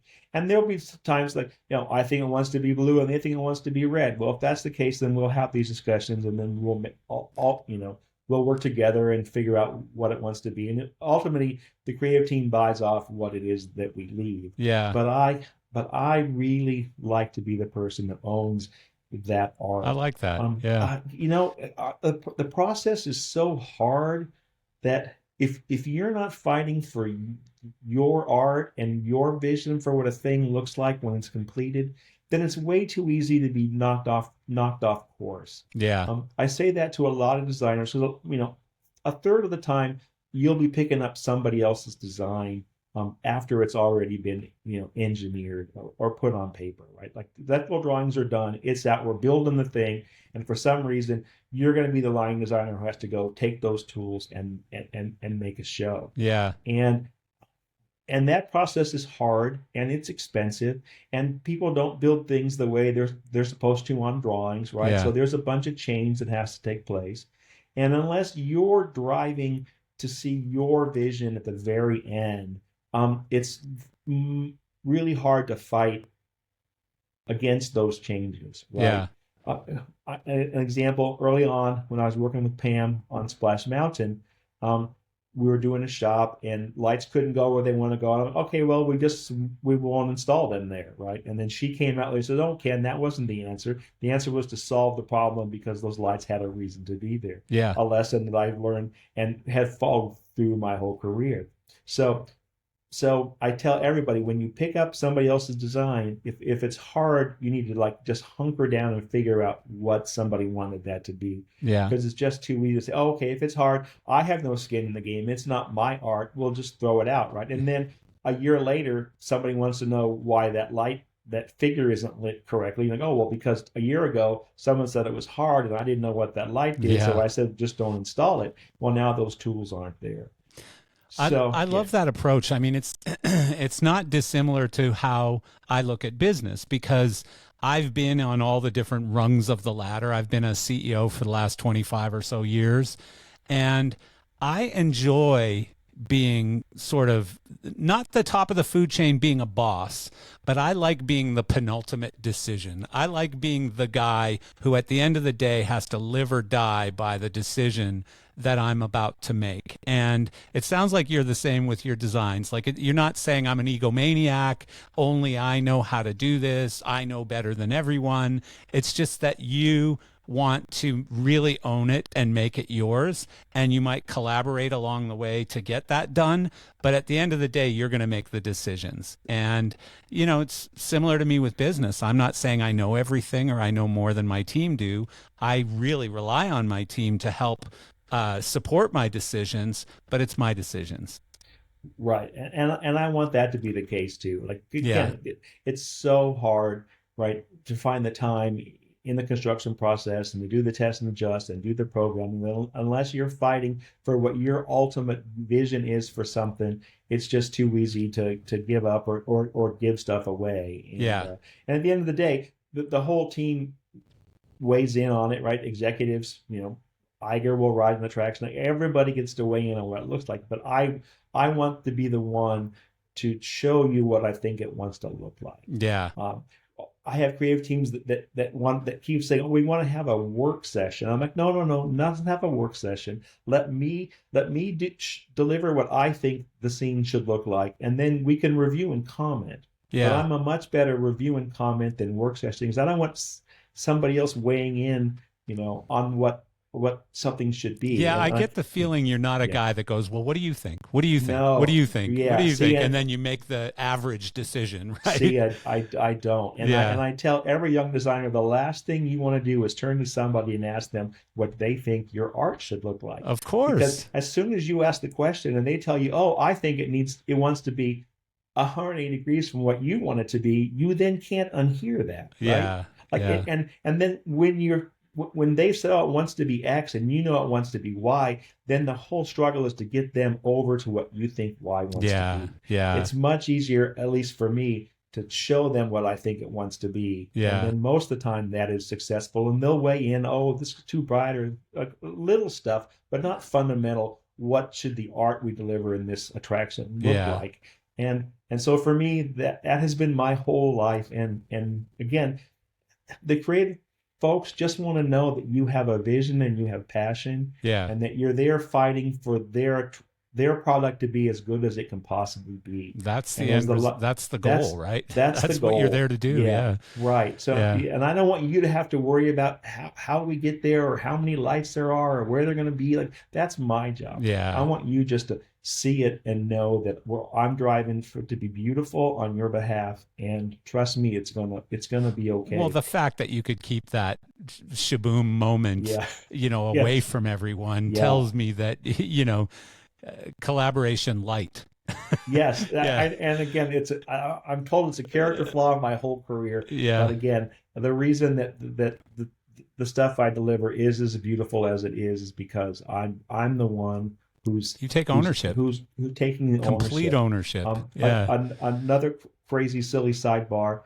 So in the Cars Land, there's Flows, which is a restaurant space. You come into a big. First thing you do is come into a big rotunda, and there is there's 45 minutes of background music that plays in that restaurant, and in that I've lined that rotunda with LED cove lights. And Badger has spent months programming 45 minutes worth of background music to SMPTE on these strip lights. Yeah. So we're in early construction, and I see that we've added a soffit that's in the way of one of my coves because they needed to add speakers. So that soffit is in the way to do what I needed to do. I go to the team and say, hey, I need to add 60 cove lights in this cove because the lights had to move because there's a soffit in the way. So now I need to buy more lights. They say no. I'm like, okay, but I think it's really important. They're like, that's great. You think so? No.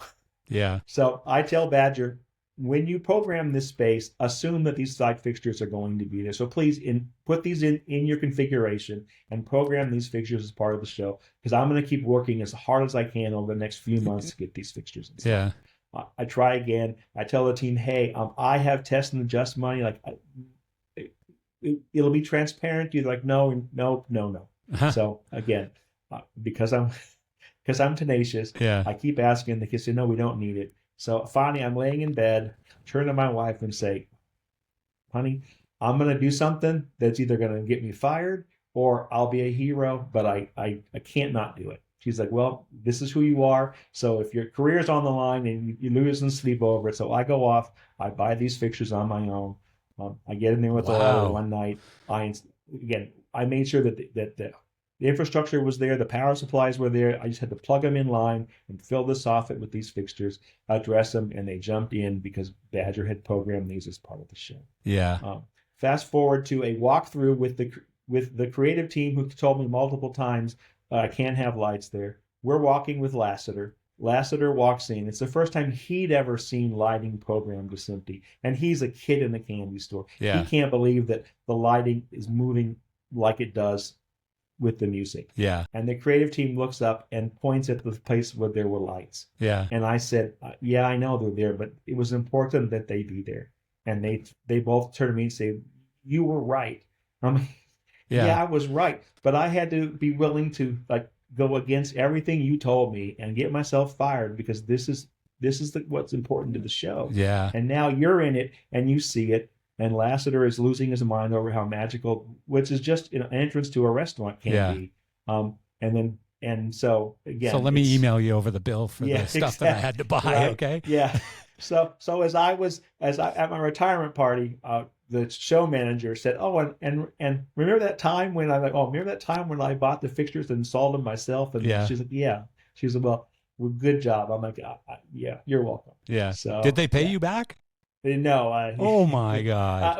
It was my test and it was project money that I had. It wasn't my personal money. Oh, I see what you're saying. Yeah. But again, so in our process, right, we estimate cost of fixtures, cost of controls, and then we have our test and adjust supply. So that's color and slush logos fund and things, slush funds to buy stuff like 60 cove lights and install another light on a ladder. Stuff. That's stuff commitment like that. though. Wow, I love that. I know. Yeah. I know, but I'm willing to put it all on the line here because I'm right and you're wrong, and I'm right and you're wrong. I just got to do it. So and that's how. That's wild. Did anything change like in 37 years in your design process from a standpoint of the tools that you use as a designer? Like, I know you said you started in AutoCAD and you went to 3D whatever, but like, did you ever use like physical tools like models and things like that, or was it always software? Did it evolve? Yeah, so it has evolved. So when we first started back in the day, we were drawing, on vellum with light plots. We had templates and all the things. Mm-hmm. The symbols were a little bit different, but our workflow was completely theatrical. Unlike the architectural world where the shape of a symbol defines what a fixture is, right, in a spec. Well, for us, we have a generic downlight. And like theatrical paperwork, every fixture in all of our facilities, whether it's a restroom or a shop or an attraction, has a fixture number, and that ties back to a fixture schedule, which then ties back to a spec and all the information, just like it does in the theater, because theater people who started our process.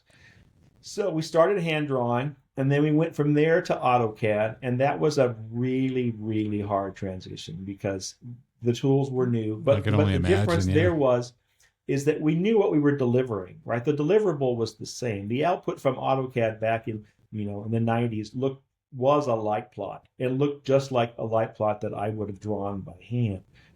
So the hard part there was the tools were changing, but the output was the same. I see. And then that has now transitioned in the last 10 years to a BIM Revit 3D model experience, which it's time for this old man to retire. Now, our deliverable still to the maintenance teams and to the project is a traditional flat 2D drawing. Right. We have people who are in the model, and our stuff is in the 3D model.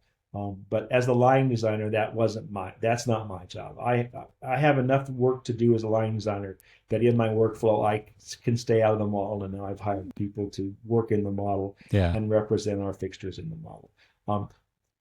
Does that equal a better attraction? I argue no, but that's the workflow that architecture has gone through. Yeah. So for me, that's a lot more labor that doesn't equal more show for you as a guest. Yeah. So for me, I don't see it, but that's what the world has done. We've always done models, And the models are very, very important. So Yeah. we do, 16th inch scale models of attractions and land for Oh, wow. massing. And then that becomes a quarter-inch model and it becomes a little more defined. And then at the end of the day, it's a half-inch model of everything. And we Wow. still do build half-inch models. So all that rock work that you see for Cars Land, there's a giant half-inch scale model of all that carved. Wow.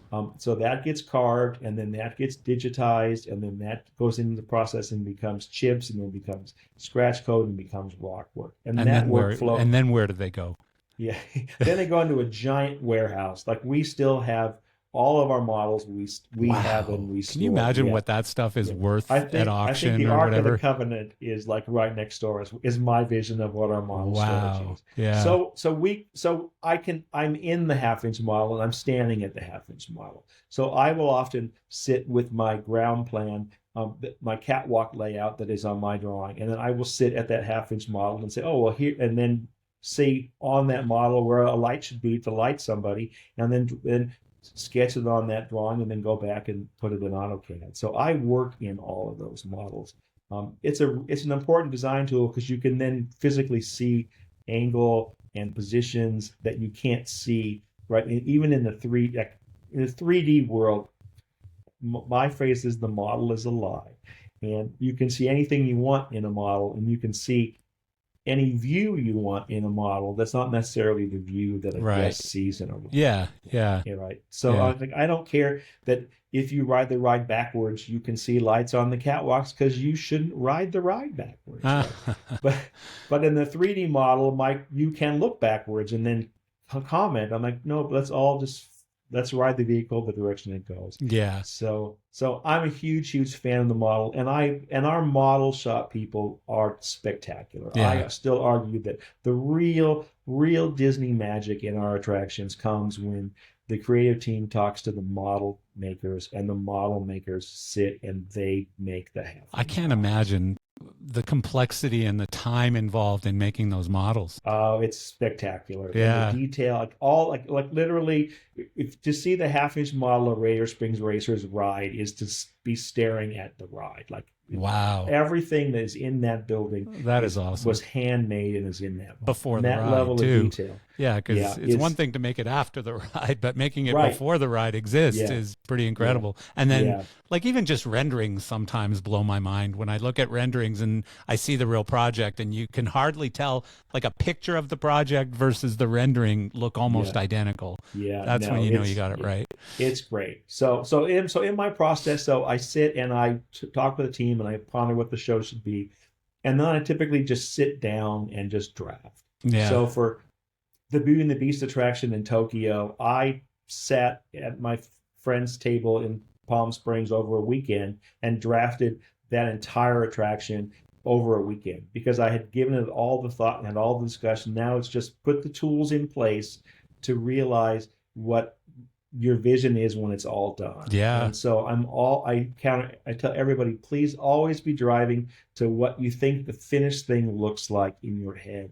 And if that's the course that you're on, then you'll be successful and you'll be able to defend your design decisions because you're working toward a finished picture, not just throwing tools on a plot to figure out one day when you turn it on what something's going to point at, right? Every light has a purpose. It sounds so obvious. And it Yes. sounds so common sense, but Yeah. it's just not, right? It's just not. Yeah. Yeah. Wow, that is Yeah. incredible. Yeah. What are like a couple of challenges that are exclusively Disney? Like challenges to designing a Disney project versus something else? The biggest challenge is that nobody's supposed to see a light fixture. Well, that makes a heck of a lot of sense, right? Yeah, that is the driving core of us as lighting designers, is that I don't want you to see a light fixture when you're experiencing our anything, our area development, our sort of tree up lights, which I have creative teams that would prefer not to see. Yeah. I don't want you to be able to see a light.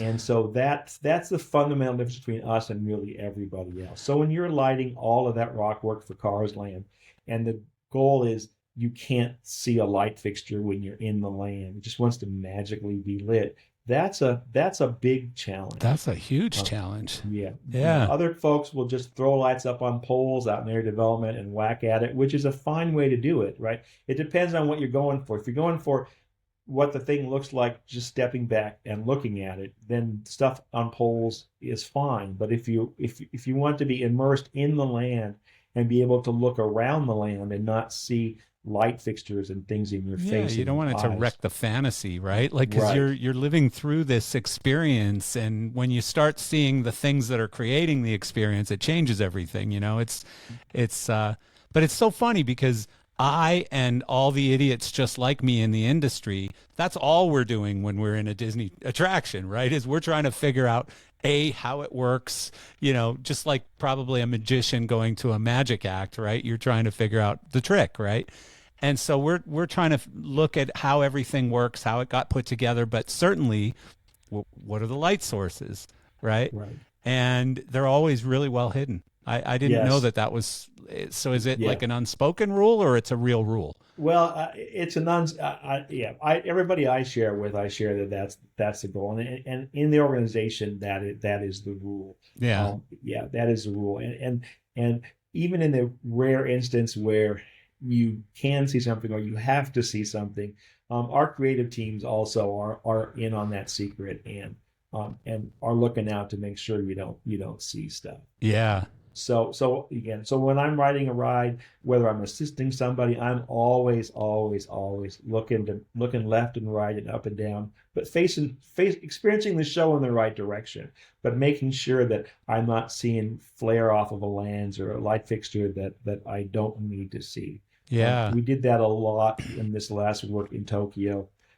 Lindsay Leader, who was the designer for the Frozen attraction, and it is game changing and spectacular. Yeah.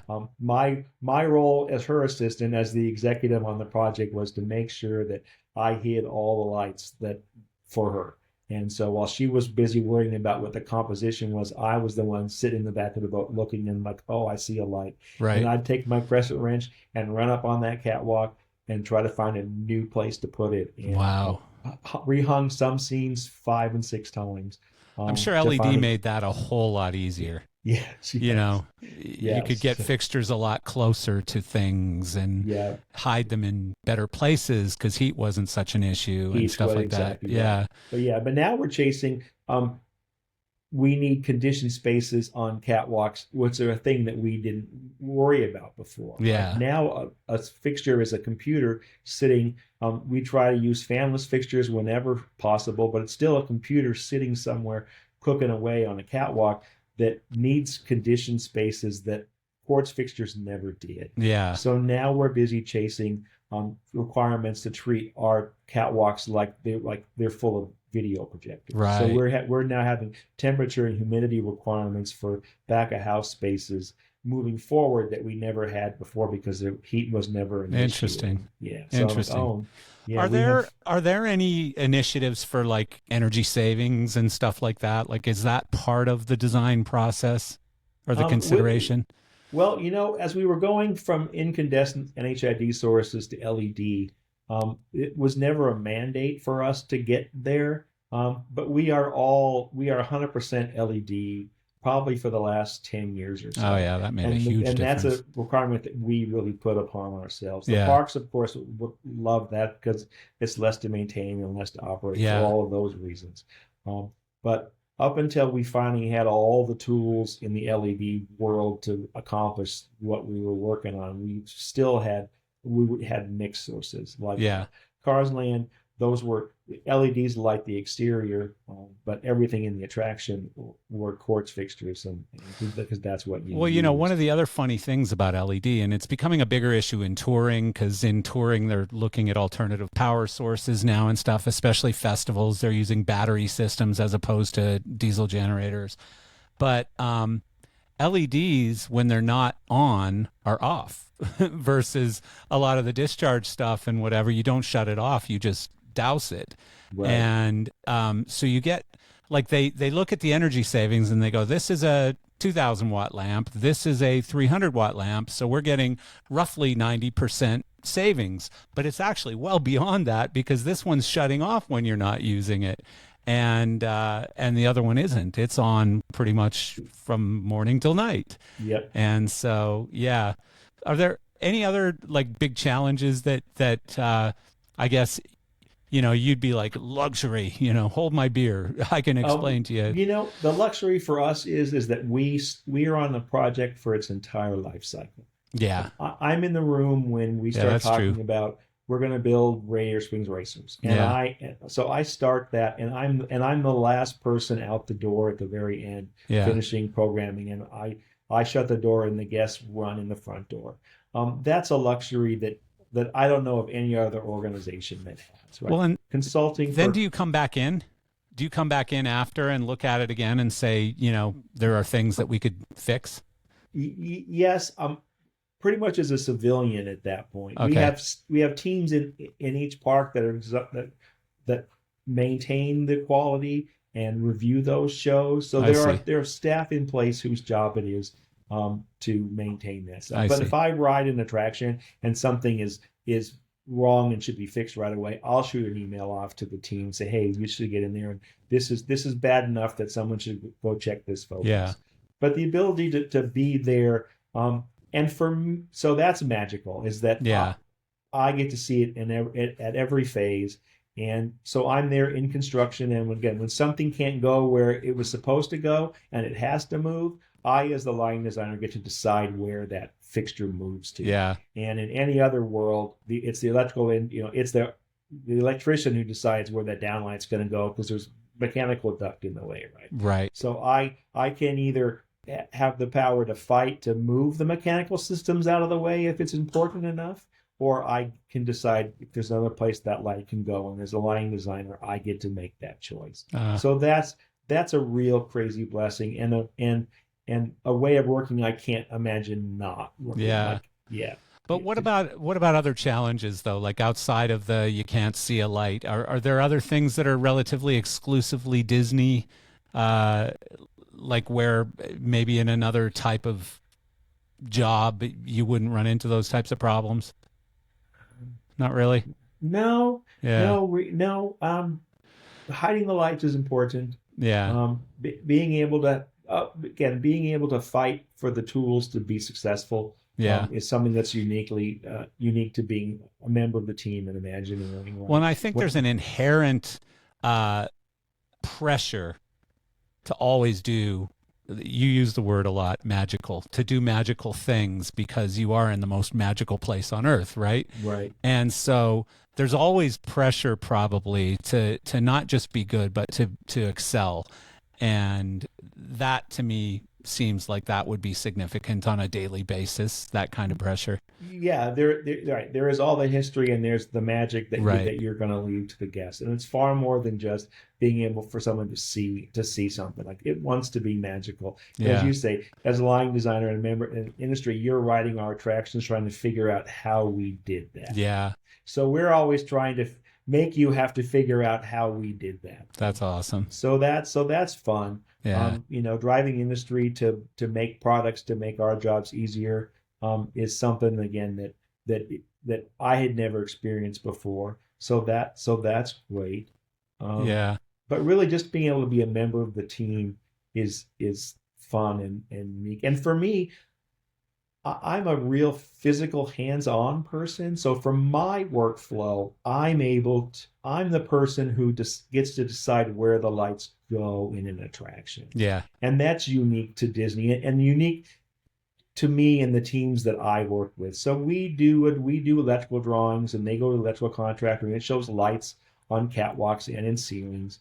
And we get to physically tell the contractor where to install that stuff. Yeah. And that's unique to Disney. So that's fun. Yeah. And Before we get away from Disney, because I want to, I can't keep you here all day, unfortunately, and I want to move on to talk about your family for a minute. But so if you were talking to a room full of college students right now who are deciding, am I going to go be a rock and roll touring person? Am I going to go work on Broadway? Am I going to, go do corporate shows? What would you say to them to entice them to a potentially 37-year career at Disney, like you've had? Like what's so darn great about it? What is so darn great about it is you're working in an organization that its whole driving force is to make magic, and you're working on a scale that you can't work on really any place else. Um, and for me, that's magic. So I talk to kids all the time. I'm like, you should chase whatever you want to chase. Like for me, Disney and theater was what I always wanted to do. Now, as an adult, I probably see 30 live shows a year. I'm a Wow. huge concert. Fun. Like if I'm not out Your shirt once a screams week, deadhead, by the way. You yeah. must be a deadhead. Yeah. I have 300 favorite bands, and they go from Wow. folks that play at SoFi to folks that are at 50 people in a little dive bar here, Good for you. in That's Hollywood. cool. So I love that, and I have a crazy appreciation for those who program live events. Like I love it, Yeah. and when when the lighting designer truly understands the music that they're programming the lighting to, I can see it, and I smile.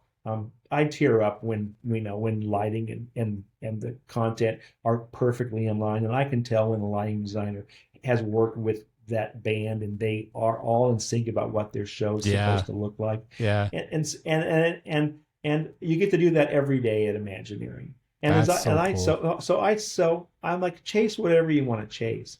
But for me, this is what I wanted to do. And I say, as a lighting designer, I could be working in New York, and there would be 2,000 people a night who see my work, right?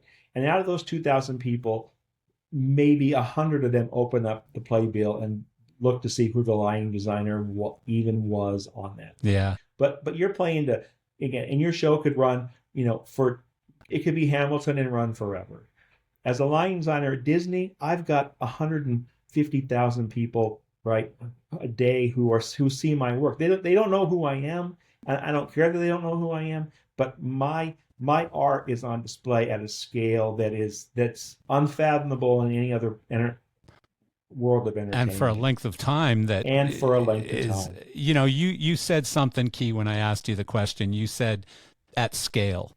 And I can't think of much larger scale than Disney, from a standpoint Right. of the size of these projects and the scope and the length of time that they're going to run and all of those things combined.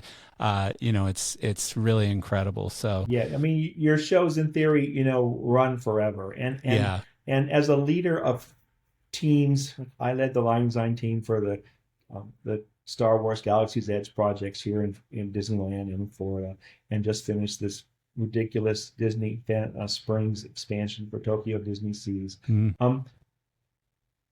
I, as an old man, have decided quite some time ago that my joy and my work is in doing the large experience pieces of a land. So the crazy e-ticket attractions that I coveted and couldn't imagine 30 years ago not having, Yeah. I'm more than happy just to step back and say, here, you take it, and I'll come alongside you and make sure that you're successful, and I'll be there with you every step of the way, but you own it, and this is yours.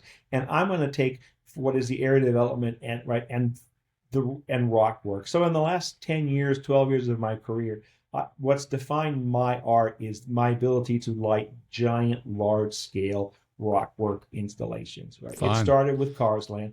That was the first time there was ever anything like that ever in a Disney park. And the Star Wars lands have equal crazy amounts of rock work. And this Fantasy Springs in Tokyo, again, has crazy landscapes and crazy rock work. And so for me, you don't even have to. You cannot ride the attractions. You can just walk through any of those lands, Yeah. and you're seeing my work, and you're being emotionally affected by my art on those That's so installations. Cool. And for me, I would have told you 30 years ago, I would never be that person. But yeah. that's who I've become. And so I'm the giant step back, big picture guy, and that's the scale that I really like to work. That is so and cool. Again, nobody else does work at that scale. I love that. Yeah, I mean, obviously can, for a young kid, growing up going to Disney World or Disneyland, sorry, in California, and then to spend 37 years, behind the scenes, designing all of these incredible things. And I could just imagine the first time you ride these rides before they open, the smile on your face, I could just imagine it. Like, what a cool job in a sense, and I'm sure there's a lot of bureaucracy and there's a lot of hard parts about it too that, you're so carefully not mentioning, which is great. But because I've done business with Disney, and it's not always the most magical experience, I will tell you. I tell designers that who I hire, you're going to experience bone-crushing stress. Yeah. Like you be prepared for bone-crushing stress in this job. Yeah. Now you're creating the most magical places. You'll open it up, and luckily, the further away you get from opening day, the less stress and the less pain you remember, right? Your baby all you have is joy a year out from opening, but crazy bone crushing stress. And I still get emails and calls to me, but hey, Ken, you told me bone crushing stress. I'm there right now. I'm like, well, welcome to it. And at least you knew that it was coming, right? That's funny. But so it is, again, you've got so much on the line. Yeah. But at the end of the day, you're making magic, and you've got it's incredible. The support that you need. No, it's incredible. It's incredible. So, I told you I wanted to. You mentioned in the pre-show here, or the pre-talk that we had about your kids are getting involved in the family business. Yes, indeed. So I've got my daughter is a show producer, producing stuff on the Tokyo portfolio. My son-in-law Noah Holiday is a member of the lighting department, and he's taken over with Lindsay the Tokyo portfolio that I ran for the last 7 years. Couldn't be more excited. Couldn't be more blessed. Again, how proud are you? My daughter, grew up at Walt Disney World. Like until she started kindergarten here in California, the whole family was with me in hotel rooms in Florida. Like I tell the story that until my daughter started kindergarten, she thought somebody came every day and made her bed and put fresh towels in her bathroom. And she thought every day started with Mickey Mouse pancakes. Exactly right. She was very sad when she got out of bed and nobody made her bed behind her. And she had to replace the towels. That's hilarious. So truly has grown up. And was that any prodding from you? Like, you really should look at this. You really should look at this. The last thing you want is your kids to suffer like you did. Yeah. But I couldn't be prouder. And that's amazing. The fact that I made a point as a designer and as an Imagineer to make sure that my kids understood what I did for a living. Yeah. So my wife, who's also just retired, was a third grade teacher, and she would ask her kids all the time, "What do your parents do?" And their kids don't know, right? Yeah. So when Dad's going to be gone for 2 or 3 weeks out on an installation, you're going to be home alone with Mom, and you don't know where Dad went or what Dad does. Yeah. That's got to be quite a bit of stress to be a kid. Yeah. So I always made it clear that they were part of it. For every vacation, when they had summer break, they'd be with me, whether it was Florida or Hong Kong. They knew what Dad did, and they were excited, and they lived the dream alongside. Oh, they were rock stars, I'm sure, among their friends and stuff. Your dad is the guy at Disney who does all this stuff. Wow. Yeah. That's important. Is for they got to know what you do and why you do it, because then when you're gone, they understand that you're making Disneyland for other kids. That's exciting. So I'm blessed. My son works in the video game industry. He's the brand manager for content that he grew up playing. So again, so all of my kids are busy, truly chasing their dream and have what I would tell you are their dream jobs. And I'm just blessed that my experience and they could understand what it meant to have passion and love what you do for a living, and they saw that and they grew up with it, and they're chasing it themselves. So Well, I'm and the luckiest dad. and thanks to you and Test Track, my son's friggin' race car driver. So There you go. your Well, sons are all off making loads of money, and my son's still costing me everything I've got. So, but living the dream and having his best life. oh yeah, he's that's what having a great you time, want, right? Yeah, exactly. He's having a great old time. Yes. Well, I so much appreciate it. It's been over 2 hours, and I got 80,000 more questions I want to ask you. Part as Disney fan and geek, and part just you've had an incredible career, and I hope I would assume you're going to continue doing stuff. Everyone who leaves Disney that I'm aware of tends to go back to Disney and do projects for them as a contractor or as a freelancer or whatever. I would assume you're going to touch on some of that stuff. It's my goal. It's my goal to go back and just do the fun stuff. Good for you. I'm always available to do the fun stuff. I said to the department, you need someone to focus your show. I will come with my crescent wrench and I will focus your show. That is, for me, that is the joy, is the hands-on and the doing. So yeah, well, I look forward to it. I completely appreciate you doing this today, and it's been an incredible talk. I've learned so much, and yeah, I'm sure our audience will love it. Well, thank you for reaching out and caring to hear, an old man and his stories about making magic for families. So, my show is called Geezers of Gear, Ken. I am a geezer. Yes, you're officially a geezer as well. So that here title we is are. perfect. And we talked about gear. Yes, we certainly. That's what makes the magic for us. So, all right, so thank Ken. you again for reaching out. It's been an absolute pleasure. Yeah, thank you. All right, see you later. Yeah, bye-bye.